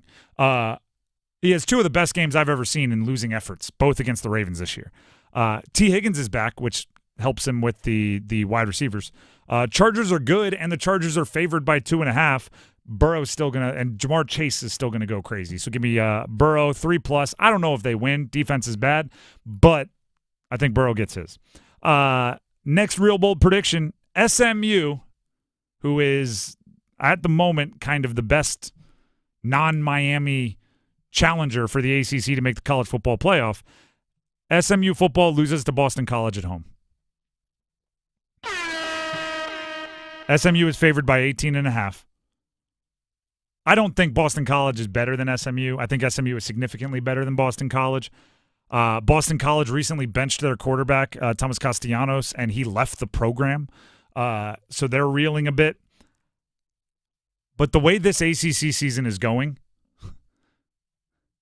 SMU needs a win to help the ACC, so of course they're going to lose. This is a trying year for those of us that want the ACC to look good. So I'm emotionally hedging this one. I would be very bummed if SMU doesn't dominate Boston College, because we need, as an ACC, as a conference, you need SMU to look good. So if I'm going to be bummed if they lose, I at least want to be able to say I got my bold prediction right. Sure, yeah, I guess. It's a rough year for the ACC, and it's a bad year to be bad, because the college football playoff is expanding. If this were 20 years ago, ACC has a down year, it's like, oh, bummer. You just send a team to the Orange Bowl, no one's in the championship. A couple of teams are making the New Year's Six Bowls. There are no New Year's Six Bowls anymore. Yeah, so now it's a bad year to have a rough year, and the ACC is, and you know, I believe in momentum, so I guess SMU is going to suffer. Last one here. Iron Mike Tyson knocks out Jake Paul. Knocks out Jake Paul in the first 30 seconds. There's a boxing match tonight between a influencer and a 40 years ago heavyweight champion. Mike Tyson, if we're being honest, I think Jake Paul wins, because Tyson is darn near 60 years old and wasn't great at the end of his boxing career, which ended 20 years ago. So logic says probably the guy that's younger and has boxed more recently and is younger. And he's also younger. I don't know if I said that. But I hope Tyson connects with that peekaboo right hook right away. Walk out of the corner, dip, sidestep, hook to the face, 19 seconds or less. If Mike Tyson's going to beat Jake Paul, that's the only way I see him doing it, is like early first, midway through the first round, boom. Early second round, just all of a sudden you see Jake Paul on the ground, you're like, what just happened? I missed it.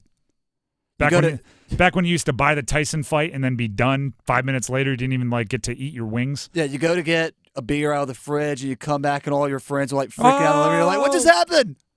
I think that's the only way it happens. So I'm hoping it happens, so I made the bold prediction. Jake Paul is, I think, minus 230 favorite, and Tyson plus 185.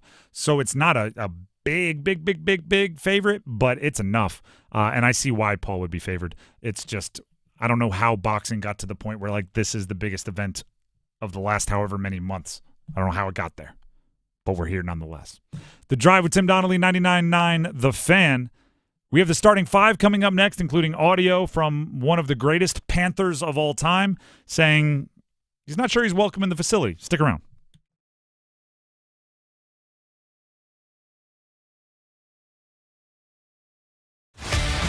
Keep pounding.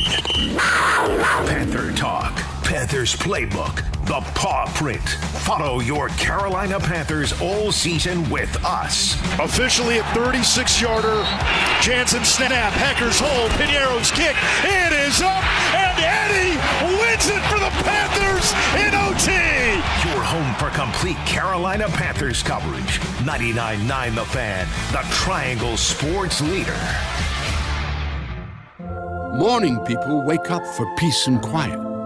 McDonald's breakfast people, we wake up for the sweet rush of getting that warm, delicious breakfast right before it ends. Enjoy a savory sausage McMuffin with a fluffy egg for only $2.50. Be a McDonald's breakfast person. Get the most important deal of the day right after you wake up. Price and participation may vary, cannot be combined with any other offer or combo meal. Ba-da-ba-ba-ba. Lowe's knows you want to get even more value for the holiday. That's why as a MyLowe's Rewards member, you get new member deals on holiday decor, tools, and more. And you earn points when you shop. More points equal more rewards to help you save on holiday and more. Not a member? Join for free today at Lowe's.com/MyLowe'sRewards. Because Lowe's knows deals. Program subject to terms and conditions. Points are awarded on eligible purchases. See Lowe's.com/terms for full details. Subject to change. 'Tis the season for family and friends. 'Tis the season for gifting. And 'tis the season for making holiday dreams come true. 'Tis the season for using the old-timey contraction 'tis. And 'tis the time of year for holiday scratch-offs.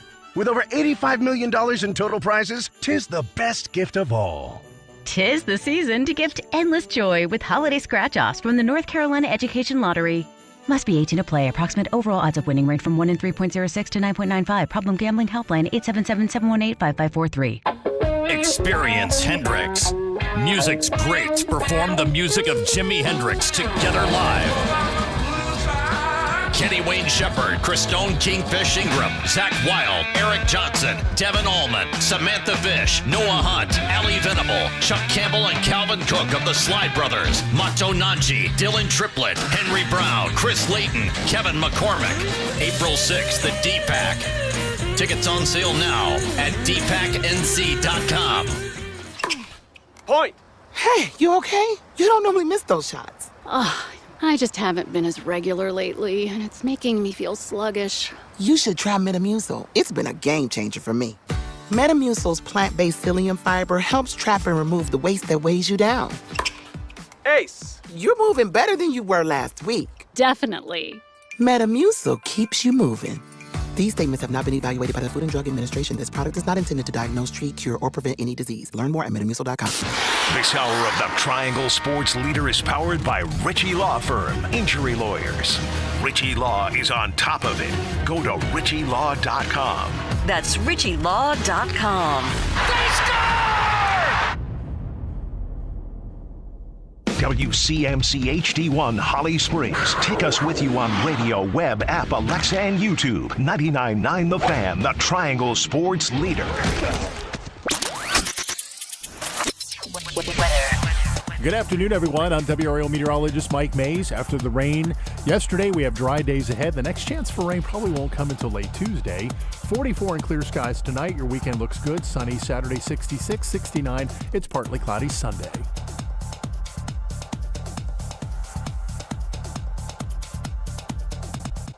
Weather update brought to you by Newcomb & Company, where your comfort is their business. Visit newcombandcompany.com. 5 o'clock check of your money. Dow Jones closes the day down 305 points at 43,444.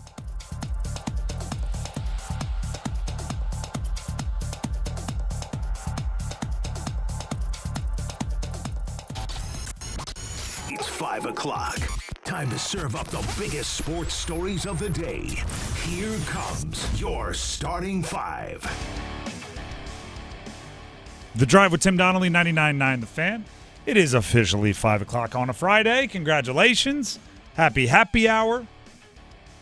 Hopefully some of you are out there having a good time. And all of you, thank you for spending your time at the start of your weekend with us here on 99.9 The Fan. As always, we start our 5 o'clock hour with the starting five, starting with number 5. 1, 2, 3, 4, 5. 5 is comments from Cam Newton on his own podcast, 4th and 1, that have enraged quite a bit of the Carolina Panthers fandom because basically Cam's not feeling the love from a team that a franchise that he carried on his back for the better part of a decade. Cam Newton on his 4th and 1 podcast talked about not being seen in the Panthers facility. We went into the Panthers facility, and you mean to tell me one of the greatest Panthers to ever play ain't up nowhere? I'm talking nowhere. Who brought it to my attention? My son. So as a man, when you have to explain to your son, Daddy, where's your picture? Yeah. At this particular point in time, the question was, we don't know if Cam's retired yet. Newsflash, I'm never going to retire. I don't think the not retiring thing matters that much. Just throwing that out there. Like he hasn't filed paperwork. He's never retiring. Well, you're retired, Cam. The game retires you. Here's the deal. And I talked about this earlier. There's really no downside to David Tepper, the owner of the Carolina Panthers, offering an olive branch to Cam Newton. There's really none. You want, especially because, and I don't know if people are aware of this, Cam Newton's podcast is doing well. He's on First Take with Stephen A. Smith all the time. It's going well. And if you're the Panthers, you want to change your reputation. You want to change. Right now might be the first time in a handful of years that all of the press and everything about the Panthers isn't negative. You want to have people talking about that. You want to have people talking about that. So then maybe, get ready for this, a free agent might want to go play for you. Earlier this year, just a handful of, like when the trade deadline was coming up, there were reports from the insiders, the Schefter Rappaport types of the world, that said there were players on the trade block that were telling their agents, we want to play in Washington. I've never heard that before. Yeah, that's new. You used to have to play a Washington tax, which was like me. you got to pay 120% of the market value to get a player to go to Washington. Now players want to play there. Why? Well, because they've changed things, new owner, new quarterback, new coach, and they were winning. The Panthers should be, for lack of a better term, I don't care if you like Cam Newton or don't, if you're David Tepper, you could use Cam Newton's status as a celebrity and a media personality. Have you seen anything that Jason Kelce has done involving the Eagles? It's all over the place. He's wearing green suits on TV. He's in the booth practically as like a homer, just going like, that guy, he needs to do, like, he's all about the Eagles. The Italian green suit or the Italian workout track that he was wearing when Monday Night Football was in Philly? It's kind of over the top, right? Have you seen Eli Manning on the Manning cast talking about the Giants? It's like, no, they are biased and they don't hide it. Cam. Well, why should they? Well, I'm saying Cam is kind of forced to because he doesn't feel like he has the love from the franchise. There should be things where Cam is involved in the Panthers. That way, when he's out there talking, he can say, we, us, are playing against they, them, like the other team, the opposites. That's how it should be, but you're wasting it. Man, you know how cool it would have been if for the first game back since the bye week and the win against the Giants in Germany, you're playing the Kansas City Chiefs, the defending Super Bowl champion. There's all this talk about Patrick Mahomes being one of the greatest quarterbacks, rightfully so, by the way. You know, it would have just been awesome. It would have been a feeling of the Panthers being up 7-0 before the game even started. Cam Newton out there on the field, banging the keep pounding drum before the game. And yeah, I mean, obviously, you can go. There's a video going around of his when he came back and started for that half year. His first time running out of the tunnel, crowd went bananas. It looked like, I don't know, the like a conquering hero returning to like gladiator times, the Coliseum, and everybody was so excited. When he re-signed, there was an aerial view of Bank of America Stadium, and on the billboard on both sides it said, "Welcome back, Cam." There is a connection there. But I'll first of all, let's hear more from Cam. Cam on his podcast on some of the ideas he brought to the Panthers that haven't happened. We could do a 2-for-1. I can talk to Luke Kuechly. I could talk to Thomas Davis. I can talk to Greg Olsen, unfiltered, in a way in front of an audience that we can just share stories. This could be the perfect way to pass the torch to Bryce Young. Correct. I think the fans are like that. Did that get pushed through, Pate? No. I think the narrative was, Cam, you need to come into the stadium and mend relationships that you didn't even know that anything was broken. Yeah. So when I see certain things happen like this, I didn't even know certain opportunities even existed. So, did it hurt my feelings? Yeah, it did. I'm like, damn, bro, I gave this city everything. There's one person that had the proper response to Cam's comments. It was Greg Olsen. Greg Olsen, former teammate, tight end, now ironically another member of the media. He retweeted the video and said, "Let's put it together. So many stories to tell. Special group of guys who have a lot to share. Name the time and place, and I'm there." That should have come from Tepper. Because, by the way, I'm not absolving Cam. I'm sure, usually when a relationship deteriorates, both sides have some kind of fault. Cam's criticized the franchise before. Maybe they've texted him and he hasn't reached out. The move is put it 100% in his court. Oh, you're going to say you're not up in the pictures, you're not up in the stands enough, you're not there, you're not welcome. Respond publicly. Cam, you're our only MVP. You're beloved. Time and place. When can you make it to the stadium? We want you to help pick out the pictures, the murals that we're going to put up in the stadium of you. Put it on out publicly. Make it so Cam can't talk about you this way if you think he's doing it incorrectly. That's number 5. Let's get to number 4. 1, 2, 3, 4 all together. Tar Heels playing American University tonight. Their first game since the Kansas game. 1-1, a too close win over Elon, a nearly incredible comeback win against Kansas at Kansas.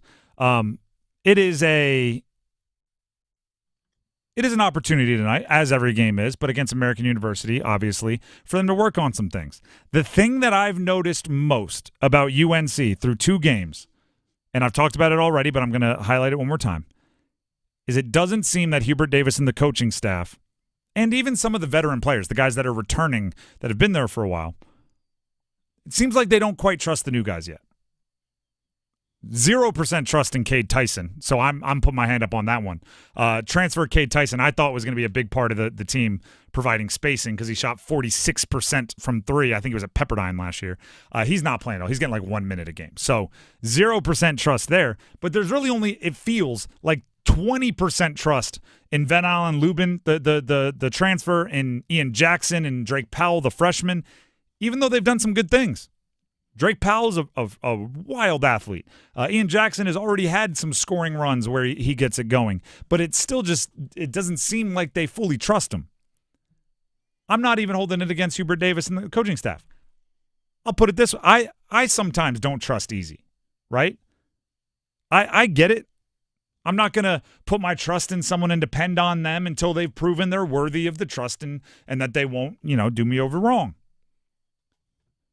So a game like the American game, right? American University tonight, do what Hubert Davis asks. If he wants you to do something, do it exceptionally. If he wants you on the secondary break to be in the corner every gosh darn time.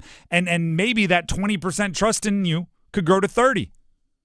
And then when you play Hawaii, try to do it again. Maybe it grows another 5. You're up to 35% trust. And then against Dayton, another 10. You're up to 45% trust. That's in time for the Alabama game in early December, number 2 team in the country. Maybe you got a little bit more. Right now it's, all right, no, we're going to let him play through a mistake. Now it's, oh, no, we'll let him run something or initiate the offense for him. Trust him to guard somebody like Mark Sears, who's one of the best players in the country for Alabama. And if you do that well, maybe by ACC play at 75%. And then by ACC tournament, I guess they might be able to trust you. I was listening to, John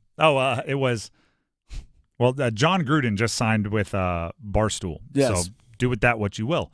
But I was listening to him on, I think it was a podcast, and he was talking about throwing 50-50 balls to wide receivers and how, can you get mad at the quarterback for giving the wide receiver a chance if it's intercepted?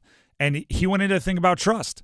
He's like, well, if you're throwing a 50-50 ball to a wide receiver, hopefully that wide receiver has already earned your trust that they're either going to catch it or they're going to make sure that the defense doesn't catch it. And he brought up, I think it was Xavier Worthy of the Chiefs, hasn't done a great job of that. There's been some that he should have been able to knock the ball down and it's been intercepted. And he brought up Deshaun Jackson as a great one. Deshaun Jackson used to make sure, because he always wanted those deep balls thrown his way, he would make sure if it was underthrown, it wasn't getting intercepted because he wanted to keep being trusted with deep balls. Same is true, right? If RJ Davis drives and the defense collapses on him and he kicks it out to you at the 3-point line, knock down the shot. Or knock it down at a 38% clip or better, and the next time he'll trust you a little more, and the next time he'll trust you a little more. Same for Elliot Cadeau, same for Seth Trimble. Like if they trust you and you make good on it against American, they're going to trust you a little bit more against Alabama, right? It's you got to build on it. So a game like tonight is just an opportunity for the new guys to gain a little bit more leash, right? I mean, there's honestly, RJ Davis could have like 15 consecutive bad games. You're still going to trust him. The other guys aren't RJ Davis, right? They aren't potentially going to finish as the leading scorer in UNC history with an extra year, but hey, we don't talk about that. The Drive with Tim Donnelly, 99.9 The Fan. That's 4. Let's get to 3. Very similar situation for Duke tomorrow against Wofford. Right, most recent game, a loss to a top 25 team that essentially came down to the last couple of possessions. And now you get to play a team that you're going to be favored by a bunch against, and Wofford. For Duke, different than UNC because darn near everybody's new, right? They don't have the R.J. Davis that's been on campus for half a decade and is already an ACC Player of the Year. Jeremy Roach is gone. Even like the Kyle Filipowskis are gone that have been around for a while, 2 years at least. But Tyrese Proctor's there, Caleb Foster's there. But it's not like a group of veterans that the new guys have to earn the trust of, because those guys also have to earn the trust of the new guys, because they're all new to each other is what I'm getting at. So it's a little different. Also, the Kentucky game was different than the Kansas game, meaning the Kentucky Duke game was different than the Kansas UNC game, in that the UNC game was more of a didn't play great in the first half, played great in the second half. Duke, you might say, played very well in the first half, not as well in the second half, but I actually think that the difference is something else. It's they played well driving to the bucket. They played well on short jumpers. They defended fairly well, aside from Kentucky flamethrower from 3 early. But they didn't shoot it well from distance. And they didn't really shoot it well in the first half, even though they withstood it. In the second half, it really hurt them. I think you just keep shooting. I think a night like tonight against Wofford, or tomorrow against Wofford, you want to shoot better, but it's really not wholly different than Kentucky. And the reason why I say that, right, I'm not insulting Kentucky and saying they're the same level as Wofford. I'm saying they were open shots against Kentucky. You can't get, if you're wide open, you can't get more wide open. You know what I mean?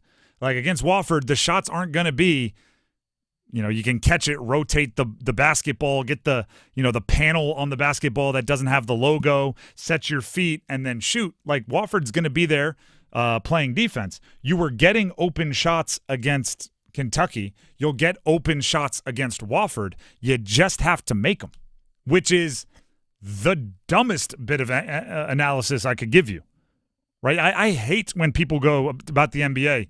It's a make or miss league. I'm like, yeah. But also, who's taking the shots? Where are they taking them from? How open are they? It's a make or miss league. It's like, yeah, but if I don't know, my center is taking fadeaway threes with a hand in his face and he misses it, I'm not going like, bummer. Meanwhile, Steph Curry open from 3, if he misses it, I'm going, nothing you could do there. This might sound strange, but kind of tying back into your point about you want to see guys taking open looks and shooters shoot, right? Mm-hmm. I want to see Tyrese Proctor more involved tomorrow. Tyrese Proctor didn't shoot poorly against Kentucky. He's he kind of the only one. Poorly in that first half. Yep. One of the big threes that Duke made was when he knocked down a 3 to put him up by 7. You kind of felt like Duke was about to close out the half on a little bit of a run. And then it's like in the second half, they just stopped looking his way and almost felt like they were force-feeding Caleb Foster a little bit. We had a long conversation earlier about should Duke have changed their strategy when they were missing so many open threes. And I don't think they do. I don't think they should. But I will say I don't know if you should hunt the 3 as much. And Tyrese Proctor, actually one of the ones he made, was a good example of this. He got a screen from Kaman Malawash, their center, freshman, and took a couple dribbles to the left, like kind of down the lane, but he wasn't committed to like going to the bucket. And Malawash rolled. And it looked like one of the old pick and rolls that Chris Paul and Tyson Chandler would run in New Orleans early in their NBA careers. And all I was waiting for was the one-hand lob where you put it up anywhere near the bucket, and Malawash, 7'2", springy, would have jumped up, two-hand catch, hung on the rim like Shaq, and it would have been a big moment. Tyrese Proctor didn't throw the pass. And Malawash didn't pout, didn't sulk or anything, but you could tell he was like, oh, man, I had that one. Instead, Tyrese Proctor dribbled it around and then did a step-back 3, took it, drilled it, and it was good. And I went, all right, well, if you're going to make that shot, who am I to get mad at you for not making the pass? If that same situation happened later in the game when they were ice-cold shooting threes, I hope he would have thrown the lob, right? I hope it would have been like, we're not going to pass up good shots for threes when we're shooting cold. If we see a good 3, we'll take it. I'm not going to pass that up either, but let's be aware. That's kind of how I would think about it. They'll beat Wofford probably by a bunch, and they'll move on. But then you get Arizona, so you kind of gonna have to figure out what you're doing, because Arizona will expose some things. That's number 3. Let's play number 2. Just the two of us back to UNC, this time on the football field. They are playing Wake tomorrow. UNC's one win away from bowl eligibility. There was a point in time this season where I would have thought that was impossible. After the James Madison game. After the James Madison game, after the Duke game, definitely after the Georgia Tech game. Because they had won 3 games, including against Minnesota, but they were doing the quarterback shuffle, right? It was obviously Max Johnson got hurt, then it was Connor Harrell, then it was not Connor Harrell, then maybe it was going to be Connor Harrell, then it was going to be both of them, then it was Jacoby Criswell, and it's been Jacoby Criswell now for a handful of time. But they were on a 4-game losing streak going into the bye. They've turned their season around. Beat Virginia by a bunch, beat Florida State by a bunch, then got another bye. They'll finish out their season with Wake Forest, Boston College, who's reeling, and NC State in the rivalry game. They need one more game for bowl eligibility. That feels like a foregone conclusion if they play as well as they did against UVA and Florida State. That's impressive. That is a very good turnaround by these players. Jacoby Criswell, their quarterback, was asked how much this team has changed since the Georgia Tech game, and this was, in part, his answer. The defense is doing their thing, and the offense is finally where we want to be, and that's pretty much balanced, and that's the team we're going to be. We found that out 4 games later after that stretch, and I mean, sometimes it takes things a little bit longer to understand and figure out, and for us, it's happening at the right time, and so I feel like everyone's locked into their job, locked into finishing this thing out the way we want to finish out. Pretty much balanced is what he said, and that's what they want to be. The final stats, maybe, right? You want to throw for 250, run for 200, call it balanced, that's fine. What I know is you start with the run. You start with Omarion Hampton. That's what I know. You start with the guy that, I mean, through 9 games, has 1,178 rushing yards. And then you can be wildly efficient in the pass game off of that, right? Because if you have a guy that's averaging, 6 yards a carry and he's knocking the heads off of the defense, then safeties are going to creep down, linebackers are going to sell out on play action, and then you can be wildly efficient in the passing game off of that. I don't mind trying to be balanced, and I darn sure don't mind my quarterback saying you want to be balanced. I just want to make sure you know which is the catalyst towards a balanced offense. And the reason why I say that is because there have been times this season I'm not sure Omarion Hampton has been featured enough. And that's not to say he wasn't featured, but I'm saying 30, I'll put 29 and a half touches more. I'm taking the over. You need 30 catches plus carries for Omarion Hampton. If you do that, I think you're bowl eligible at this time next week. I know you hate the term complimentary football. And hate it. There's probably a lot of state It's just fans good football. I don't hate what it means. I hate that we have a new word for it. So you're giving the praise to Omarion Hampton in the offense, as you should. I don't want to say this is going to be it's not a breakout game, but I think it's a spotlight game for Carolina's defense because as you mentioned earlier, there's a good Hank Bachmeier and there's a bad Hank Bachmeier. 14 touchdowns, 9 interceptions on the season. One thing, though, to keep in mind, he's been sacked 27 times, leaving quite a lot to be desired about Wake Forest's offensive line. I want to see what North Carolina's defensive line can do down in the trenches. I want to see them get dirty. I want to see them back up Wake Forest's offensive line and put pressure on Bachmeier all night long to complement or play just as good as North Carolina's offense. I'm with you, and while you were talking, it's a great point to bring up, and thank you for doing it. I'm hoping that my computer will load quickly enough. The two most obvious differences between their first bye, right, the 4-game losing streak, and the 2 games that they've won recently, the 2 biggest differences are, I think they finally just 100% embraced that Omarion Hampton is a 30-plus, like he 29 and 35 touches. They've stopped messing around and they've made that the priority, and I very much appreciate that. The other thing is the pass rush. So this season they have 32 sacks. Okay, 32 is their season total. Going into the UVA game 2 games ago, they had 15 sacks on the season. So in the first, I'm doing math here on air, which is always dangerous, in the first 7 games of their season, they had 15 sacks, so a little over 2 per game. In the 2 most recent games, they had 17 total sacks. They had more in their last 2 games as a defense than they did in their first 7 games. If that keeps up, I think there's a good chance we see the version of Hank Bachmeier, the quarterback for Wake, who is less efficient than the one that's thrown for 400 yards or whatever in a couple games this year. That's number 2. Let's get to number 1. Canes versus Ottawa tomorrow. You can hear it right here on 99.9 The Fan. You can hear the Sunday game right here on 99.9 The Fan as well. And they're playing St. Louis also at home on Sunday. There's some unknowns for the Canes right now, most of them in goal. Freddie Anderson, we have Rod Brindamore telling us today that although he's been called week to week, it's going to be way longer than that. Pyotr Kochetkov, probably doubtful for tomorrow's game, didn't practice today. So that would lead us to believe Spencer Martin's probably getting the start. That's as close as we can get to factual, concrete information for Saturday. Haven't even talked about Sunday.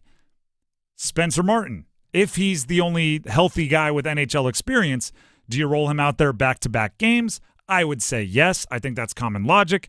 But maybe somebody like Yaniv Peretz gets a little bit of run.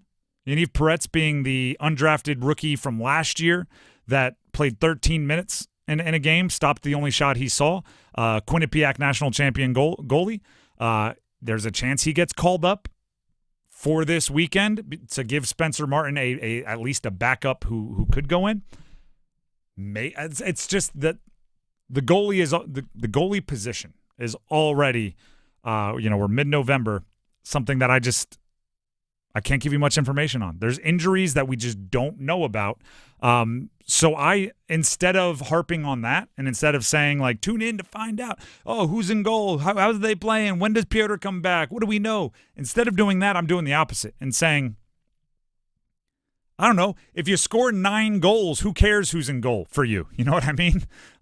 If Martin Necas has a hat trick, Sebastian Aho has 6 points, Andrei Svechnikov has 2 lacrosse goals. If they all go bananas and score a bunch, who cares who's in goal? Maybe that's how you have to look at it. It happens in sports, especially, hockey's a little different. Hockey's more like basketball. But it happens in sports where the offense and defense are divided. Think about a pitcher. Jacob deGrom with the Mets for years would give up 2 runs over 7 innings and get a loss because the Mets batters stunk. I don't know. At a certain point, he's just fine, I'll throw a complete game shutout. Right? I can't lose if I don't give up any runs.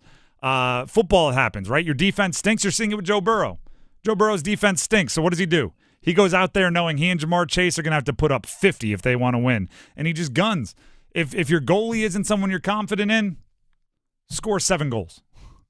I'm exaggerating, but that's what I'm doing. You can get tremendously worried about the goal, who's in goal, and how are they playing, and are they hurt, and are they 100%, and is this undrafted guy or that guy from the AHL ready? You could do that. Doesn't sound as fun as me saying, Sebastian Aho, I need a hat trick tonight. Is it doable? Probably not. Is it fun? Darn right. I'm looking for fun. The Drive with Tim Donnelly, 99.9 The Fan. Tim Donnelly here for Window Nation, where right now 50% off all window styles plus 0 interest for 60 months. According to industry experts, quoting the experts here, the National Energy Assistant Directors Association, those are the experts I'm quoting, heating costs are going up again this winter, up to 23%. If you want to combat the rising cost of energy, like I do, right? We all do, if we're being honest, right? When you're really, really cold, you don't want to be sitting there going, I can't turn on the heat because it's getting expensive, so instead I'm going to put on my winter coat inside. You don't want to do that.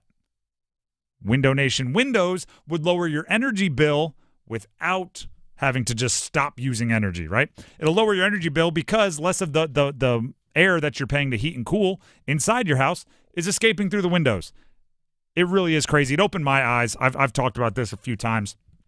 But you look at your windows and you're like, there's no way heat is transferring through those windows. Window Nation will come out to your house with a heat lamp, and they have a special instrument that measures heat on a specific spot, and they will point that heat lamp through your window, put the measuring, the fancy thermometer, I guess, on the outside, and it'll tell you, yep, heat's going right through your window. Not the insulated enough, or the materials aren't good enough, whatever it is. And then they'll show you the Window Nation window, and it's different. It's different. That's all I can say.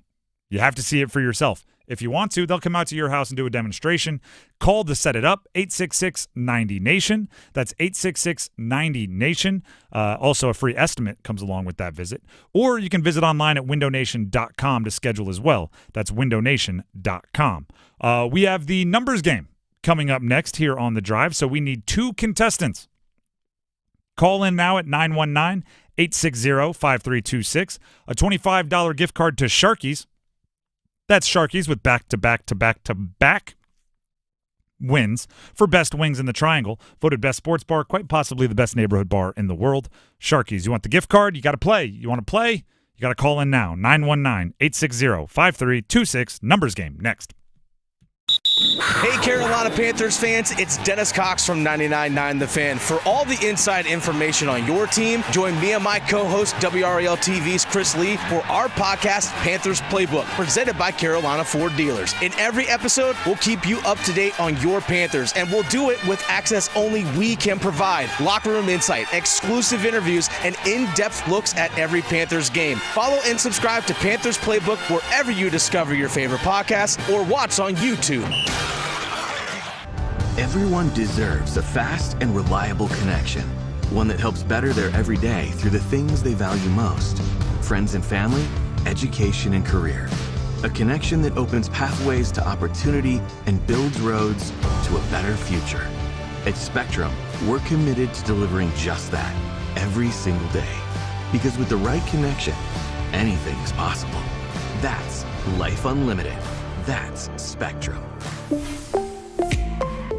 It's time for the Coastal Scholar Athlete of the Month. Creighton Blackwell here from Coastal Credit Union and 99 The Fan, and it is time for our Scholar Athlete of the Month. Today, we are here at Willow Springs High School, and we're here to celebrate Ansley Ayers. She's really encouraging and will make sure that you're comfortable with whatever you're doing, and I never have a bad time when I'm around her. Her energy is always very uplifting at practice and competitions. Last year we won a state championship. You know, she was there in the corner again, hyping everybody up, just giving them just some words of wisdom before they hit the mat. Ansley is an amazing athlete. She's a leader on the team and a great student. Love having her in class, and she's really good and represents the school well. I'm really happy to represent Willow Spring. Both my parents have been there for me since day one, and my sisters too. They've always been supporting me, and I couldn't have done it without them. And my teammates are always just constantly bringing up my attitude and helping me stay positive through everything, no matter how busy or stressful it can get. Congratulations, Ansley. For over 20 years, 99.9 The Fan and Coastal Credit Union have been recognizing scholar athletes at Triangle area schools. If you'd like to nominate a high school athlete, text AWARD to 919-860-5326. That's AWARD to 919-860-5326. If you needed one more reason to choose Diamonds Direct over any other jeweler, get this. Diamonds Direct maintains involvement in the entire diamond process and handpicks the best just for you. You see, any jeweler can claim to be a direct importer or have so-called partnerships overseas, but Diamonds Direct has special access that others simply don't have. Nobody can get closer to the source than Diamonds Direct. Indeed, Diamonds Direct is recognized in the industry as a world diamond powerhouse with unrivaled buying power and decades of inside connections that go back to their roots as actual diamond cutters. Bottom line, Diamonds Direct is without question the jeweler here that can truly offer the absolute best value. Make no mistake, Diamonds Direct refuses to be undersold on GIA certified diamonds. And we challenge you, let us prove it. Diamonds Direct, your source for the ultimate diamond value. Official jeweler of the Carolina Hurricanes and proud sponsor of NC State Athletics. And proud to call the Triangle home.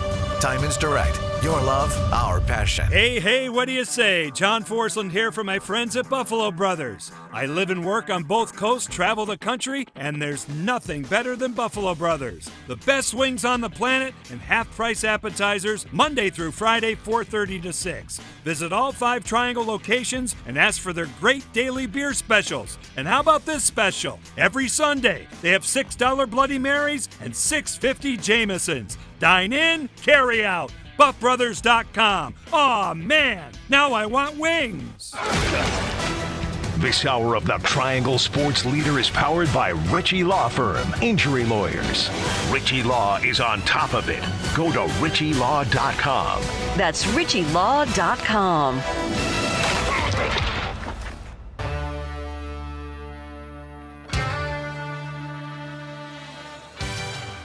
The Drive with Tim Donnelly, 99.9 The Fan. Someone's lucky out there. You weren't quick enough to get on air, but you got another chance. One of the lines opened up. So we have one contestant on the line, but 919-860-5326. One of you is going to get called straight from the sidelines and into the game. So call in right now, 919-860-5326. This happens occasionally where a line opens up. Somebody, call drops or whatever. They thought they could call in and then, had to hang up because their boss walked by or something. I don't know. But call in right now, 919-860-5326. If you want a chance to play the numbers game and you want a chance to win a $25 gift card to Sharky's. That's Sharky's with back-to-back wins for best wings in the Triangle. Again, that number, call in, 919-860-5326. There you go. Looks like somebody's on the line. We do have Jason and Clayton on the line. He's on the. He's been waiting, the one that didn't drop. Jason, are you there? Yeah, I'm here. All right, so we'll ask a question to see who goes first. The question is, Mike Tyson, who is a obvious 80s and 90s and 2000s star, is fighting tonight. It's a ridiculous match, but he's fighting tonight. Who from at least the early 2000s or earlier would you most want to see get one more chance to lace him up? And it could be any sport. It doesn't have to be a boxer. You want to see just get one more chance to lace it up in front of a crowd. Ooh. Doesn't have to be boxing, you said? Nope. Can be any athlete. I'm going to go with one guy. I think he quit early in his prime, so I'm going to go with Andrew Luck. Andrew Luck. All right. That's a I would say a little unusual answer, but a good Dearest one nonetheless. mother. What? Dearest mother. Oh, Captain Andrew Luck. Mike and Clayton, you are the called straight from the sidelines and into the game player. So same question to you. In honor of Mike Tyson fighting tonight, who from, I'd say 10 years ago or earlier, would you most want to see him lace it up one more time? Big fan of Brock Lesnar. I'd like to see Brock Lesnar get back in the ring one more time.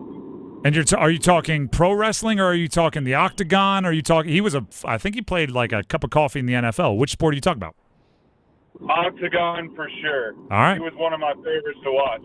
Okay, Graham, you are the producer. Andrew Luck or Brock Lesnar, which is the more right answer in your eyes? I'm very conflicted because I love the Captain Andrew Luck gimmick, but also I was not expecting Brock Lesnar, so I think I'm going to have to take Mike on this one.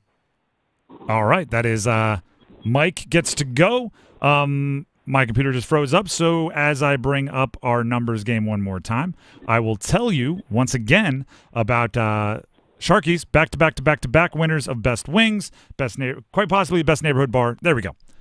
Just said that so I could have some time to kill. Who gets to go first? Mike and Clayton. Mike and Clayton, you are up. Are you ready to roll? Yes. All right, the categories you get to choose from are NFL presidential players. These are all – oh, wait, sorry, we haven't updated this.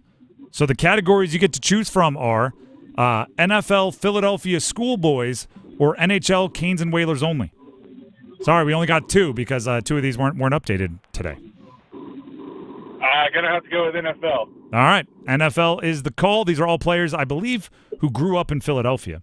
I will give you the team or the player. You give me the jersey number as quickly as you can. 30 seconds on the clock. One pass if you need it. Any questions before we get started? Nope. All right, your time will start when you hear the horn. Marvin Harrison, Indianapolis Colts. Ooh, 88. Correct. DJ Moore, Chicago Bears. 1. Incorrect. Kyle Pitts, Atlanta Falcons. 11. Incorrect. DJ Moore, Chicago Bears. 2. Correct. Rich Gannon, Minnesota Vikings. Pass. Frank Wycheck, Tennessee Titans. 24. Incorrect. Kyle Pitts, Atlanta Falcons. 81. Incorrect. I'm going to do a study on why every single Atlanta Falcon gets immediately guessed as Julio Jones' number. We go Matt Ryan, everybody says 11. We go Kyle Pitts, everybody says 11. It's unreal. Kyle Pitts, number 8. You missed that one. 8. I was close. Rich Gannon, yeah, you were there. It's just everybody goes right to Julio Jones. I don't know why. Rich Gannon with the Vikings, number 16. Shout out to the Blue Hens. Frank Wycheck, Minnesota Miracle, or not Minnesota Miracle, Music City Miracle, pass. 89 was the number we were looking for, but you did get Marvin Harrison. You did get DJ Moore. That's 2. Go ahead and stay on the line. We'll see if it holds up. Perfect, thanks. All right. Next contestant is Jason in Clayton. Jason, are you there? Yeah, I'm here. All right, so I'm gonna try to make at least 2 categories here for you because we haven't updated them. So one is NHL Hurricanes only. If you want that, that's normal. If you don't want that, we could go with NFL, NBA smorgasbord of players that were in other categories that we didn't get to. So those are the 2 categories you have: NHL Hurricanes only or NFL, NBA grab bag. Okay, yeah, I don't know much about the NHL, so I'm going to go with the NFL, NBA. All right, NFL, NBA grab bag is coming your way, so it'll be a little bit of both. I will give you the team and the player. Give me the jersey number as quickly as you can. 30 seconds on the clock. 1 pass if you need it. Any questions before we get started? No, all set. All right. 1 second here. All right, I'll give you, like I said, you got it. You need 3 for the win. We're going to power through this. Your time will start when you hear the horn. Okay. Reggie Bush, New Orleans Saints. 25. Correct. Andrew Bynum, Los Angeles Lakers. 12. Incorrect. Derek Fisher, Los Angeles Lakers. 2. Correct. Drew Brees, New Orleans Saints. 8. Incorrect. Andrew Bynum, Los Angeles Lakers. Pass. Pau Gasol, Los Angeles Lakers. 16. Correct. Drew Brees, New Orleans Saints. 12. Incorrect. Drew Brees was 9. Andrew Bynum, 17. But you did get 3, which is Pau Gasol, Derek Fisher, and Reggie Bush, which is enough for the win. So congratulations. Thank you. Appreciate it. All right. You get the Sharkies gift card. Just stay on the line. Graham has some info he needs to get from you. But like I said, congratulations. It's a Friday. It was a little herky-jerky there at times, but we got through it. So that's another edition of the Numbers Game Down, and we will do it once again on Monday like we do every day at about this time. Right now we'll take a break. When we come back, we got to make some picks before the weekend, so Graham will line them up. We'll both knock them down. We'll send you off into the weekend the right way coming up next. You've seen the postings all over that neighborhood app. People's packages are going missing from their porches this holiday season. But not yours, because you have a home security system from SoundStation and Security. From doorbell cameras to whole home security systems, SoundStation and Security has the largest inventory on the East Coast. And if you're looking for a gift this holiday season but don't really know what to get, we sell gift certificates too. SoundStation and Security, with 2 locations in downtown Smithfield and on Glenwood Avenue in Raleigh. Online at myhotsound.com. Caesars Sportsbook is the only sportsbook app with Caesars rewards. Win or lose, every bet you place brings you closer to perks only Caesars can offer. Hotel stays, bonus bets, game tickets, and more. Download the app using the promo code Radio1000 and you'll place your first bet today. If you win, great. If not, you'll get it back as a bonus bet up to $1,000. Must be 21 plus and physically present in North Carolina. New users only must register using eligible promo code. First bet after registration must qualify. Max bonus bet $1,000. Bonus bet expires 14 days after receipt. Void where prohibited. See Caesars.com/promos for full items. Tribal Casino Gaming Enterprise is a licensed operator by the North Carolina State Lottery Commission. Know when to stop before you start. Gambling problem? Call 1-877-718-5543 or visit morethanagame.nc.gov. Why choose a Sleep Number smart bed? Can I make my side softer? Can I make my side firmer? Can we sleep cooler? Sleep Number does that. Cools up to 8 times faster and lets you choose your ideal comfort on either side. Your Sleep Number setting. And now, during our Black Friday sale, save 50% on the Sleep Number limited edition smart bed, plus special financing. Limited time. To find a store near you, visit sleepnumber.com.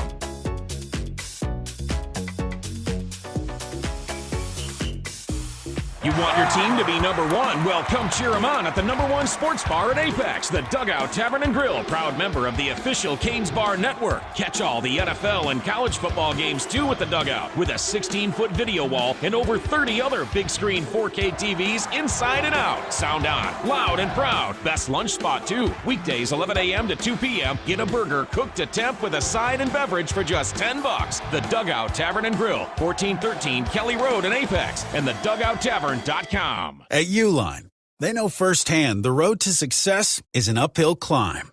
Uline started in the family basement, and through hard work is now North America's most trusted shipping and industrial supplier.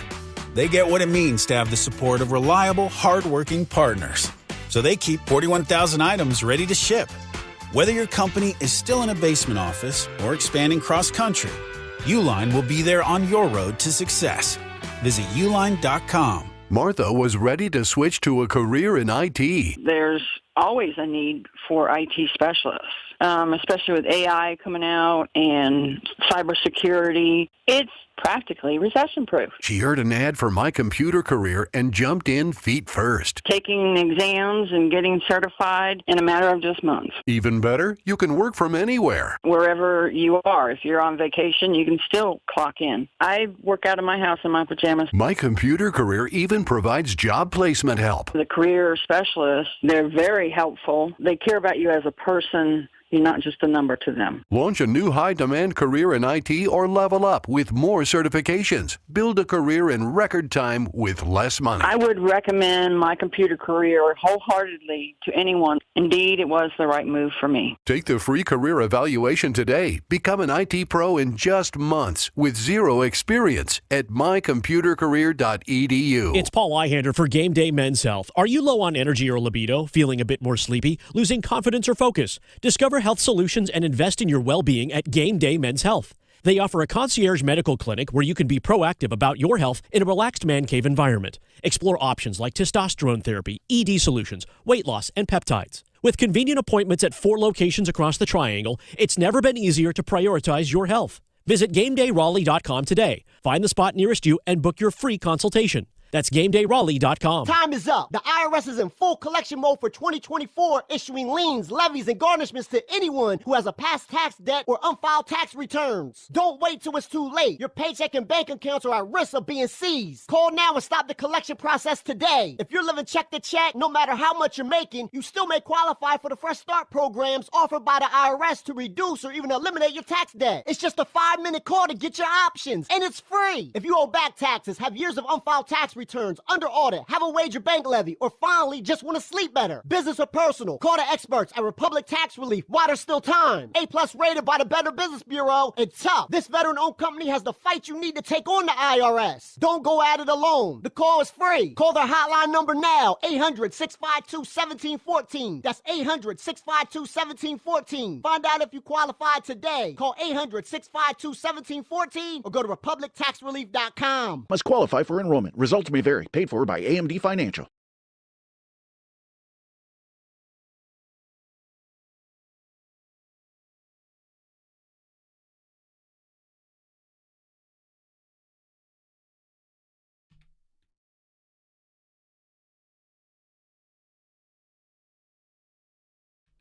The Drive with Tim Donnelly, 99.9 The Fan. Graham is playing the music. I'll just put it that way. Yamo be there. What do you do with this? What do you do with this, Graham? Graham is in his mid-20s. This is the music he's playing to send you off into Friday, right? I'm getting a look. What's wrong with Michael McDonald? Michael freaking McDonald, Tim. There's not many connections between you. I'm also very delusional. I did an hour of radio this morning. We're going on hour, 7? That's the good stuff. For the day? I feel like Evan Cohen. That's the good stuff, man. Let's go ahead and jump into making our picks, get you set for the weekend. By the way, Overdrive coming up at 6 o'clock. We're going back to our conversation about Canes Ottawa and where the Canes are as far as injuries and things. So stick around for that. That's coming up in about 15 minutes. Right now, we're making our picks. Graham, what game are we picking first? Let's do college basketball. Let's go locally. 8 p.m. tonight on ACC Network. American University, number 10, North Carolina. The spread currently sits at 24.5, favored for the Tar Heels over-under. 148. Yeah, I think the Tar Heels cover for this reason. They haven't played a complete game yet. Thank you. Okay, yeah. They didn't play great against Elon. They needed to close with a little bit of a vengeance to make that respectable.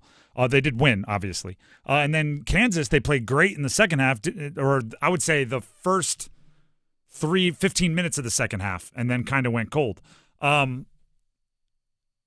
play great in the first half. So it becomes a priority that they play a really good, complete game. I think they'll be locked in. Hubert Davis, their coach, is going to have their attention. So I'm expecting UNC to have a very good game. And unfortunately for American University, that's just one of the best teams in the country who's going to be a little extra focused to make sure they prove something to themselves. It almost feels like the better pick to make would be who's going to lead North Carolina in scoring tonight, because we've seen it be R.J. Davis. It was Seth Trimble against Kansas. I'm going to take North Carolina. I'm just going to say Elliot Cadeau leads the Tar Heel in scoring tonight. I think it's probably R.J. Davis or Seth Trimble. Like I'm not gonna go out paint outside the lines. That's no fun. They're just good. I mean, they're and they know their role. Let's take the 540 over to Durham for tomorrow's noon matchup on the hardwood. Mm-hmm. Wofford, a lot of W's the there. hard word. It's a hard word to say, hardwood. Wofford versus Duke. Where can I locate the over-under at for this one, or the spread? I don't have. The spread is 24.5 for Duke. Don't have the over/under in front of me. I would say similar to UNC. I think Duke covers, although I they may have played better against some of their pushover opponents earlier, or more complete game. Still coming off that Kentucky game, they're going to want to take out some frustration, and I think Cooper Flagg especially is going to want to take out some frustration. And as the future number 1 pick in the NBA draft, he has some ability. So. I think they tomorrow, little lunchtime game. I think they're starting at noon. If you eat a late lunch, you can catch the end of the bench for Duke being emptied as they finish up the game against Wofford. I'll be there. I'll wait to you on press row, Tim. There you go. Let's take the 540 back over to Chapel Hill tomorrow. And we're just talking about my navigational directions for tomorrow. 8 o'clock, ACC Network, Wake Forest versus North Carolina. The spread is UNC -11, which I feel like is just too high considering how close these previous matchups have been. Over/under 63.5. This is one where I want to ask questions before I answer questions. You said the spread's 11? Yes. Double-digit spreads are big, but especially this late in the season. But coming off a bye, there's other things going on. If you promised me Omari and Hampton 30 touches, I'd take UNC. If you promised me 25, I think it's still UNC. If you promised me anything less than that, I think Wake covers. So give me UNC. I think they can win by 2 touchdowns. Give me Wake in this one.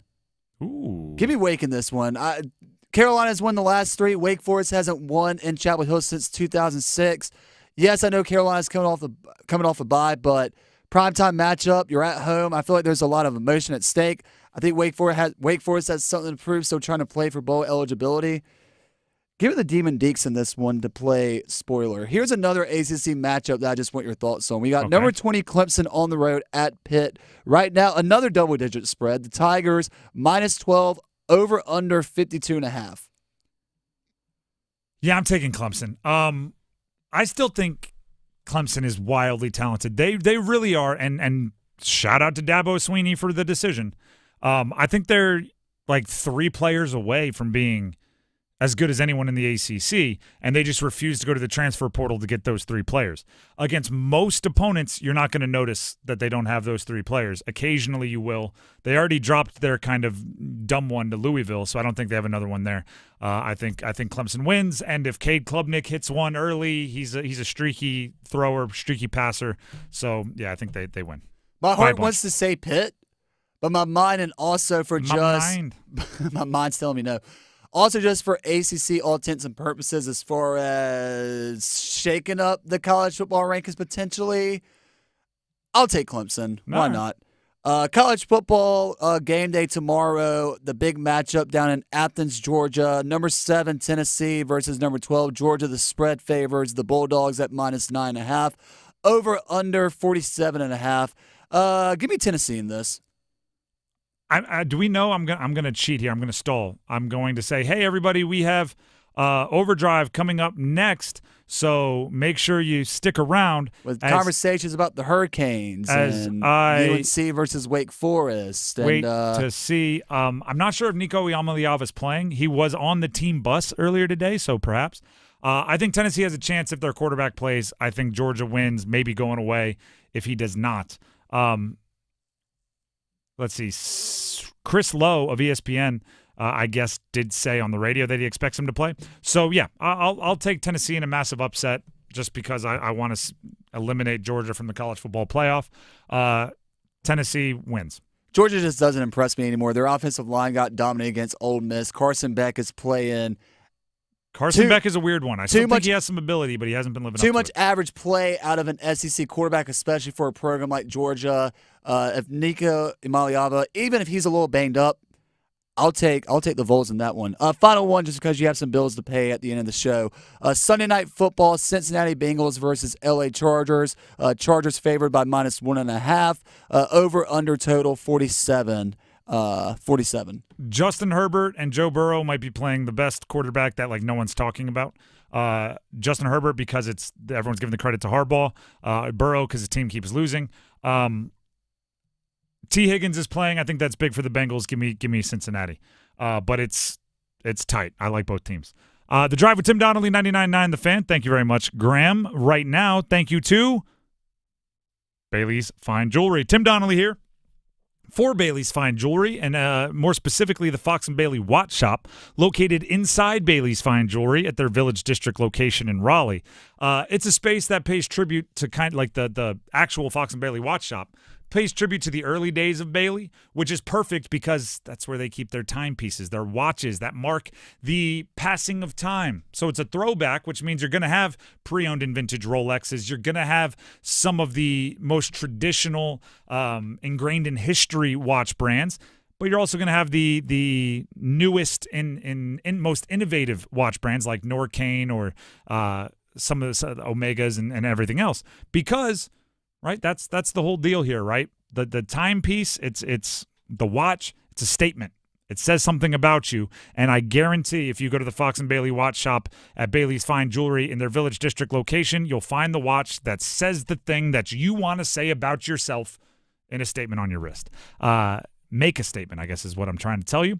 Check it out. It's all at Bailey's Fine Jewelry, Village District location in Raleigh. Let them know you heard about it right here on 99.9 The Fan. You might just see me there. I love window shopping. I love hanging out there because they're really fun to look at. We're going to take a break, but it's not really taking a break. We're kind of done for the drive, but Overdrive is coming up next. So to start Overdrive, you are going to hear our conversation earlier today previewing tomorrow's Canes game, Canes-Ottawa. Enjoy it. Thank you to Graham for keeping us up and running. He'll be back with us on Monday.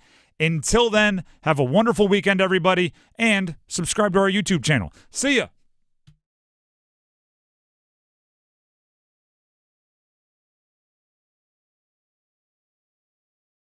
The Adam Gold Show. Everybody's bent out of shape about Cooper Flagg turning the ball over twice at the end of the game. He had 26 points, 12 rebounds, and was the best player on the court. Yeah, he turned it over. Kentucky played really well at the end of the game and also at the beginning of the second half. That was the difference. Otherwise, if Duke makes 30% of their threes, they win that game by 10 points. I was impressed by the Blue Devils. I think they're going to get better and better all year. The Adam Gold Show, weekdays starting at noon on 99.9 The Fan. Morning people wake up for peace and quiet. McDonald's breakfast people, we wake up for the sweet rush of getting that warm, delicious breakfast right before it ends. Enjoy a savory sausage McMuffin with a fluffy egg for only $2.50. Be a McDonald's breakfast person. Get the most important deal of the day right after you wake up. Price and participation may vary, cannot be combined with any other offer or combo meal. Ba-da-ba-ba-ba. Organize easy. Organize tough. Customize your work truck or van with upfit solutions from Van Products. Steel and aluminum shelving, toolboxes, data files, cabinets, drawers, conduit carriers, ladder racks, everything safe and secure. Everything built as unbreakable as you by Adrian Steel. Backed by the best warranty in the business. 3 years, 36,000 miles. Everything custom installed by Van Products so you know it's done right. From a single work rig to a fleet, choose custom installed upfit solutions from Van Products. Experience Hendrix. Music's great. Perform the music of Jimi Hendrix together live.